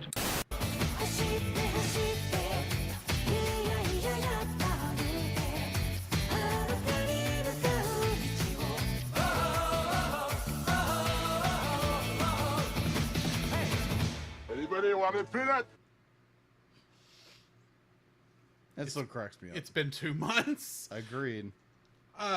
Episode 13, Project Apple, aired October 1st, 2022, directed by Yusuke Kubo and written by Honoka Kato. This is the beginning of the Doggy Crisis arc. I'm not kidding with this name, by the way. Yeah, I'm not surprised. It's adapted from chapters 18 and 19 of the manga. In this episode, the thin veneer of peace between Ostania and Westalis threatens to break when terrorists plot an assassination attempt. The Forger family is thrown into mayhem while searching for a dog. searching for a dog to adopt. This is the first episode where we see Keith Kepler, who is played by Clifford Chapin in this episode. Trivia: this is the first major appearance of Mr. Doggy, as he's referred to in this episode. I'll use his real name when his real name is revealed, even though we all know it by now. Some of us do, some of us don't. Right. Not everyone's watched the series. This episode features a brief scene of the Forgers having breakfast before heading to the pet shop, which was not present in the manga. The plane that Minister Brantz steps out of bears resemblance to the Konrad Adenauer aircraft that is used by the German government for official travel and diplomatic business. In addition, the plane also says Bund on its side. Bund in German means federal or federation, implying that Weststalis is a federal republic like its real-world counterpart of West Germany. In this episode, the list of animals involved in the experiments is expanded. In addition to sheep, horned owls, dogs, eagles, dolphins, turtles, and apes shown in the manga, crows and pigs are also test subjects here, and the eagle and ape are clearly visible in the anime, but the turtle file has been replaced with the pig file. And that's all what I've got for trivia for this. What is your thoughts on this episode? Okay, so you have this... Besides the introduction of Bestest Boy. Yes. Like, I feel like there again, I've only seen these 2 episodes, so I have no idea who I know who Mr. Doggy is. Yeah, because I've already told you. You'd be like, you told me extensively who this dog is. I brought it up when I saw these episodes back in 2022. Yes. Go listen to our October episodes, our Halloween month episodes from 2 years ago, to hear this. Because that's all he talks about is this show for the most part. I love this show. Yeah, I'm not. That's why I wanted to talk about exactly, this show. Exactly. Ugh. But I mean, like the main central focus is that Anna wants a doggy, and so they have to go to a pet shop because they have to cover. They have to do cover for the mission for Twilight. Twilight says it makes sense to have a trained dog to protect Anya. Yeah. And then they get to the pet shop and those aren't cute doggies. No, they're all trained. They're all dogs that have they're all particular skills. They're all Arnold Schwarzenegger puppies. Yeah, they're all buffed up puppies. Like, hey, do you have anything smaller? Cuter. Yeah. Well, she ends up not getting a small dog. No. Doggy. I'm using air quotes. Because it'd be like you don't want to be like. Anyways. It's not like his name wasn't said in the introduction of this segment. Right. Oh, yeah, it's true. That is so true. That is true. It's like you named her a certain special agent. Yes. That's 007. If you don't get that, wink, wink, nudge, nudge. You have Anya is test subject 007. I didn't know that.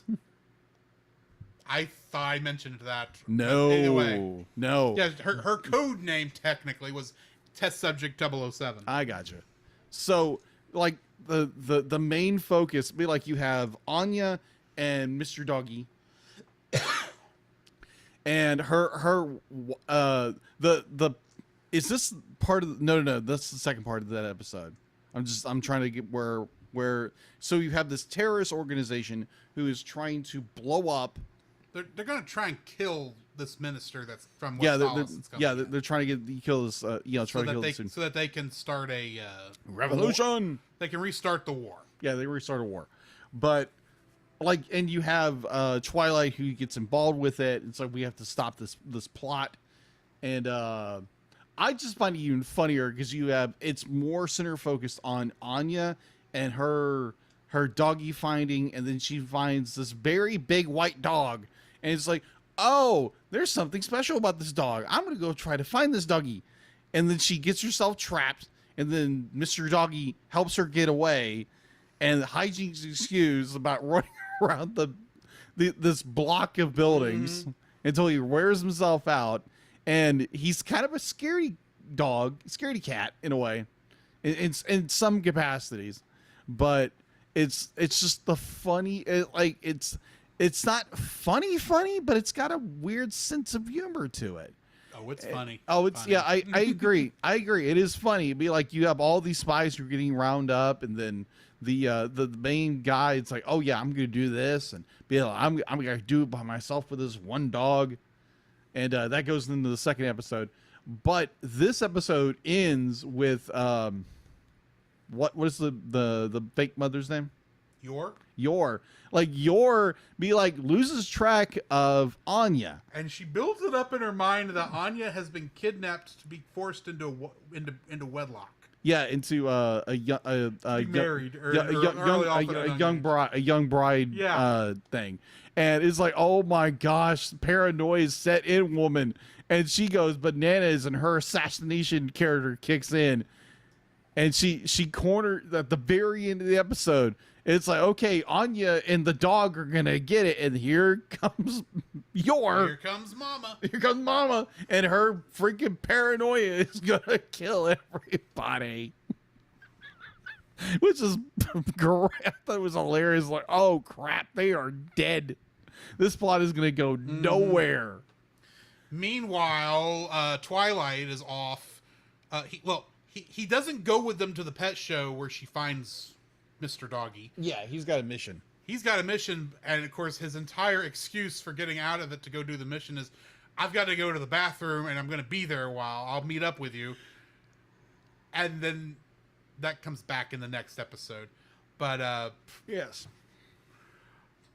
he goes back to the headquarters and ends up talking to pretending to be this leader to make the person they caught talk. And he spills the whole beans, as far as he knows. Yes.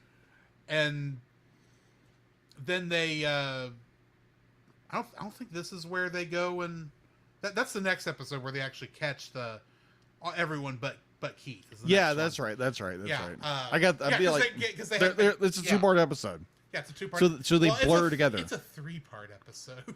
Okay. Because we haven't seen the end of it yet. Oh, okay. Because that's next week. Yes. But we see. I get Twilight's thing in this, and they do a good job of getting it from him by pretending to be the other guy. That was funny. But yeah, the best part of this is Anya chasing after Mr. Doggy, and then you're going like cuckoo for Cocoa Puffs trying to find her, because literally she has lost her daughter. Might as well be her daughter. And the minute she realizes, okay, she's not here at the convention center, goes full Thorn Princess and jumps up, and nobody sees her jump all the way to the ceiling. Well, someone did notice it. Did notice it. Yeah, but they don't do anything about it. Oh, yeah. And she looks around and says, okay, she's not here. Where could she be? And goes and eventually sees Anya riding Mr. Doggy. And screaming, and she goes and she basically chases after them. And I remember when I was first watching this, and I'm seeing this, and of course Anya, when she's first riding, is not really riding him. She's holding just on for dear life, hanging on for dear life. And finally, she gets onto it, and she goes into basically full "I'm a super spy" mode. Yeah, and just grabbed onto that, and she gets her knees clamped on him, and is riding the dog like, let's face it, we all wanted to as kids. Yeah, a big dog. Big dog. Yeah, we all wanted to do that. Let's be honest. Yeah, and he rides himself in circles. And he's like, and you're thinking, okay, they're going to get to the police. It's all going to go, and the camera zooms out, and they're running in a big giant circle. And I'm going, oh no, they're going to catch on very quick, and they do. Yeah. And I'm like, okay, how are they going to get out of this? And then of course Yor comes up and kicks their tails in the next episode. Then she starts here, but yeah, she really kicks their tails in the next one. Oh yeah, I thought it was a very good transition when you had Yor show up, and it's like, she says her line of be like, I'm not Anya's too young to marry you. Yeah, exactly, like that. And it's episode end, and then you get into the next episode where it's like Yor goes all a ninja, like assassin, and just all the dogs get kicked whole bit. And just takes everybody down, and she has to pretend to be like, I just saw him, be like, this guy's bound and gagged in the whole enchilada. I'm like, dang, I'd be like, I get you're an assassin, yeah, and you're trying to do this, and it's just the funniest it's oh my gosh, like Right. yeah. So yeah, second episode. We'll get into that in a minute. Yeah, we'll get that in a minute. So before I get into that, I forgot to mention, as part of the trivia for this one, this is the first episode with the new opening, since this started the second half of season 1. Mm-hmm. This is sometimes listed as season 2 in some places, but that's incorrect. This song is called Souvenir, and it's played by the band Bump of Chicken. Okay.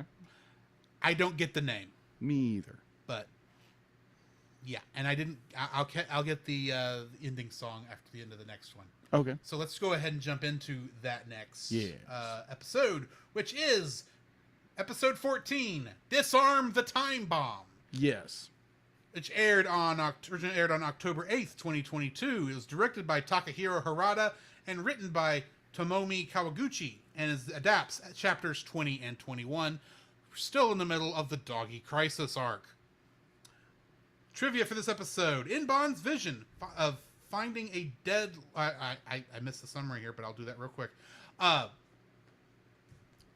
Bond gets a vision and shares it with Anya of Lloyd getting blown up by a bomb. Mm-hmm. They go and Anya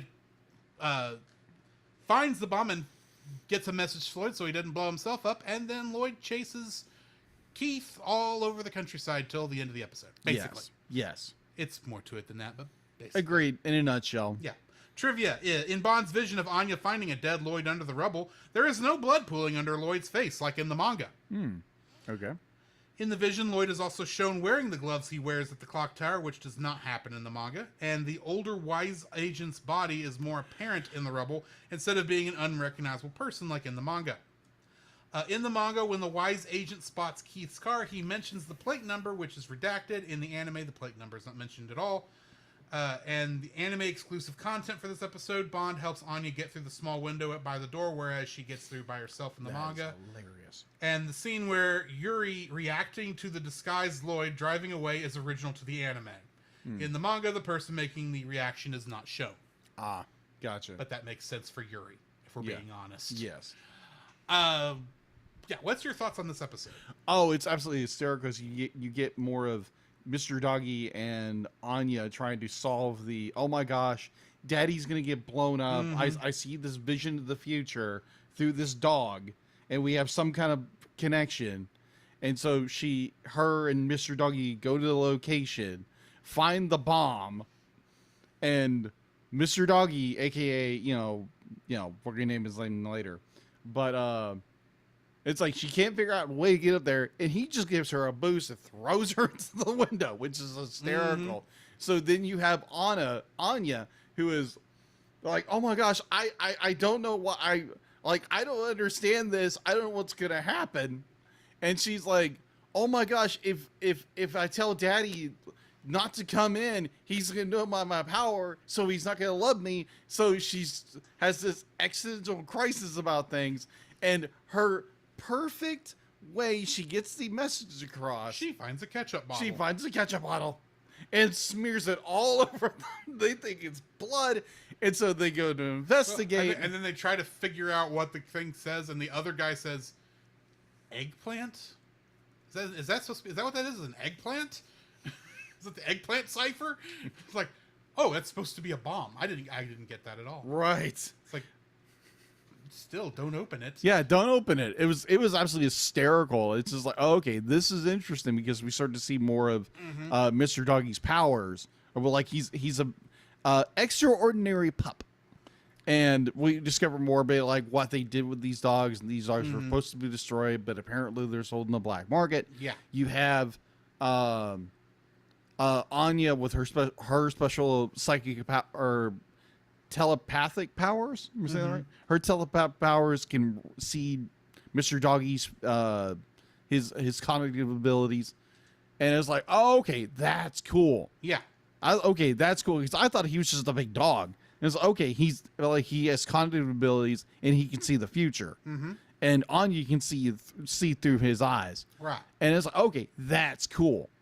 But like, so you get that, and you get obviously Twilight, who's trying to hunt everything down. and he shoots the dog. It's like, Not Mr. Doggy. No, he The does not shoot other- Mr. Doggy. The other dog. He shoots But- the bomb dog. But I will say, I did appreciate what he said in those final moments. It's like, I'm sorry you had to get caught up in all this. Yeah. Because into this thing we humans did, or something to that Yeah. effect. Yeah, he we didn't put- want to shoot the dog. No, but he didn't. Had to. Yeah, he because had there to. was no other way of stopping it. Yeah, agreed. But it was one of those, like, you're caught in a situation where you don't have a choice, and like, I do appreciate Twilight, or what's his cover name? Twilight. No, his cover name. Lloyd. Yeah, Lloyd just didn't really have a choice in the matter. Yeah. Because he has to do his job, and he has to keep this cover up, and he's gonna keep all this away from. And the funniest thing, he's trying to be the smooth spy that's like, oh yeah, no one knows I'm doing this except Anya. Anya's like, oh, so cool, my daddy's a spy. It's like she can't tell him, because then be like her powers will be revealed. She's afraid she's gonna be left, so she keeps this hidden. So again, it's all this be like smoke and mirrors with everybody. It's like trying to keep all their little secrets hidden from each other, and it's absolutely hysterical, because you have the super spy, you have the assassin, you have the telepathic little girl, and you have the future reading dog. Yeah. It's okay. This is an interesting dynamic of characters, and it's like, obviously the plot is unfolded, and they break up the ring, and it's all brought to justice, and no one's hurt except for the leaders and the poor bomb dog. Yeah. But overall, I thoroughly enjoy this episode, because you get Anya with her big white fluffy dog, which is hysterical. Because you be like, oh my gosh, this dog's going to tear somebody up. I think in the first episode, he's like, he gets scared. Mr. Doggy is, I think he would defend, but he's a big softie. Yeah, he's a big softie, like most big dogs are. It's like, it's a roof or roof, roof, roof. Well, yeah, it's a bork. Borf. Yeah, borf, borf, borf, borf. In the original Japanese, it's more of a borf. Yeah. Borf. It's like it's a bark, but it's very deep and. Oh yeah, yeah. So kind of he's a part of the reason in the Japanese version she uses the more adult honorific, because I think there it's like something closer to like doggy-san, or it's she actually intentionally uses the term for respect because she recognizes he's an older dog. Yeah. Here she just calls him Mr. Doggy because that's what kids do. Yeah. So the funny thing is, so my brother and his wife, they moved out to a very recluse location, and I'm pretty sure they don't want me telling people where they live. I didn't figure. I wasn't going to say it. I know. So, I kind of know where it is. Yeah. But I don't know where it is. Yeah. I'll tell you later. I don't even know where it is. But so the funny thing was, so they live in the middle of this pasture in the middle of nowhere, and so their next door neighbor, who Next I think to Eustace and Muriel Bag and Courage the Cowardly Dog. something like that. So You don't apparently, even get my reference. no, I don't get your reference. Courage the Cowardly Dog. Yes, I'm aware. The purple dog. They live in the middle of nowhere. Okay, didn't know that. Sorry. No, Continue. you're good. So they be like, their neighbors have goats or I think it's goats. They have goats, and all be like, you walk up here is bork, bork, bork, bork, because they have a what is that? The big white dog. What Mr. Like Doggy is. Great Pyrenees. Yeah. They have a Great Pyrenees as a guard dog, and all here's a bork, bork, bork, bork. We made that joke the entire day. It was like bork, bork, bork. It's like, oh, there's the dog, bork, bork, bork. So yeah, I get it. I've seen this kind of dog. Be like, they are very friendly. They're sheepdogs. That's what they do. They're sheepdogs. Yeah, they're very friendly. You just don't go near what they're doing because they will eat you. Yeah.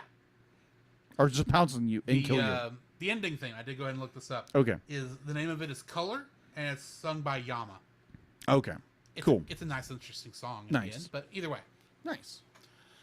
That's going to be it for us. Next week, we're going to be jumping into the finale of the Doggy Crisis arc, and then starting probably my least favorite set of episodes of it, because we enter what in the manga would be filler. Okay. A little bit. It's all character filler, and it does kind of move. It gets you better and close with the characters, and Okay. it does this for a bit, but the plot is going to slow for a couple episodes. Oh, okay. Just bear that what plot we have. I gotcha. But yeah, we are slowly moving towards that next Stella Star, and possibly connecting up with a certain owl-eyed man. Got it. But that's for that's for later on. Yes. Join us next week as we review Balto, another good boy. Yes. And yeah, we'll see y'all then. In the meantime, this has been Drew. This is Jacob. And I'm going to get over here real quick before I say the last line. If I can click the right buttons on here. I'm still getting used to this, folks. I'm sorry. Outro. And we'll catch you in the next frame. Hang on. And we'll catch you in the next frame. Play, dang you! There it goes. You can follow Jacob on his Facebook at Jacob B. Heron.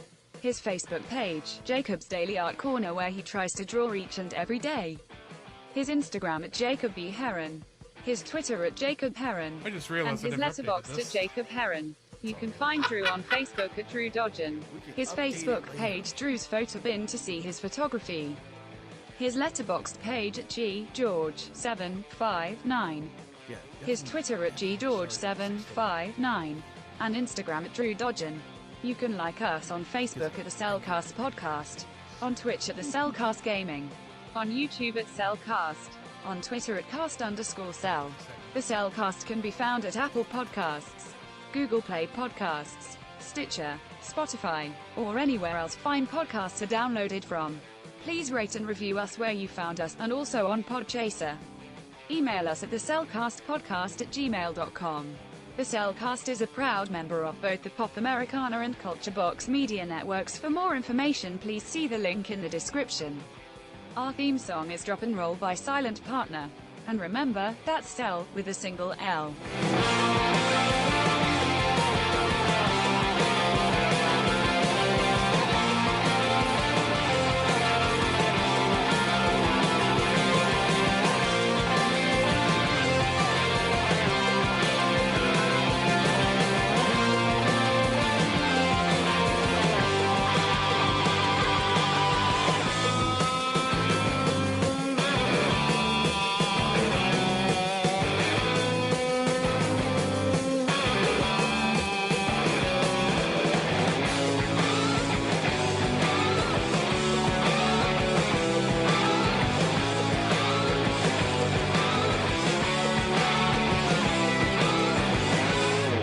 Well, barf this vacation. I'm going back to summer school.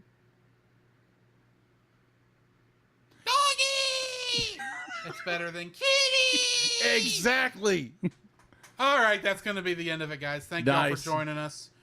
I'm not going to rate anybody because it's late and I'm tired. And Same. I think I remember now I'm why twitching, so yeah. I remember now why we normally start at 6:30. Exactly. So we'll probably be going back to that next week now that Yes. we remember it. Yes. Anyway, we'll talk at y'all later.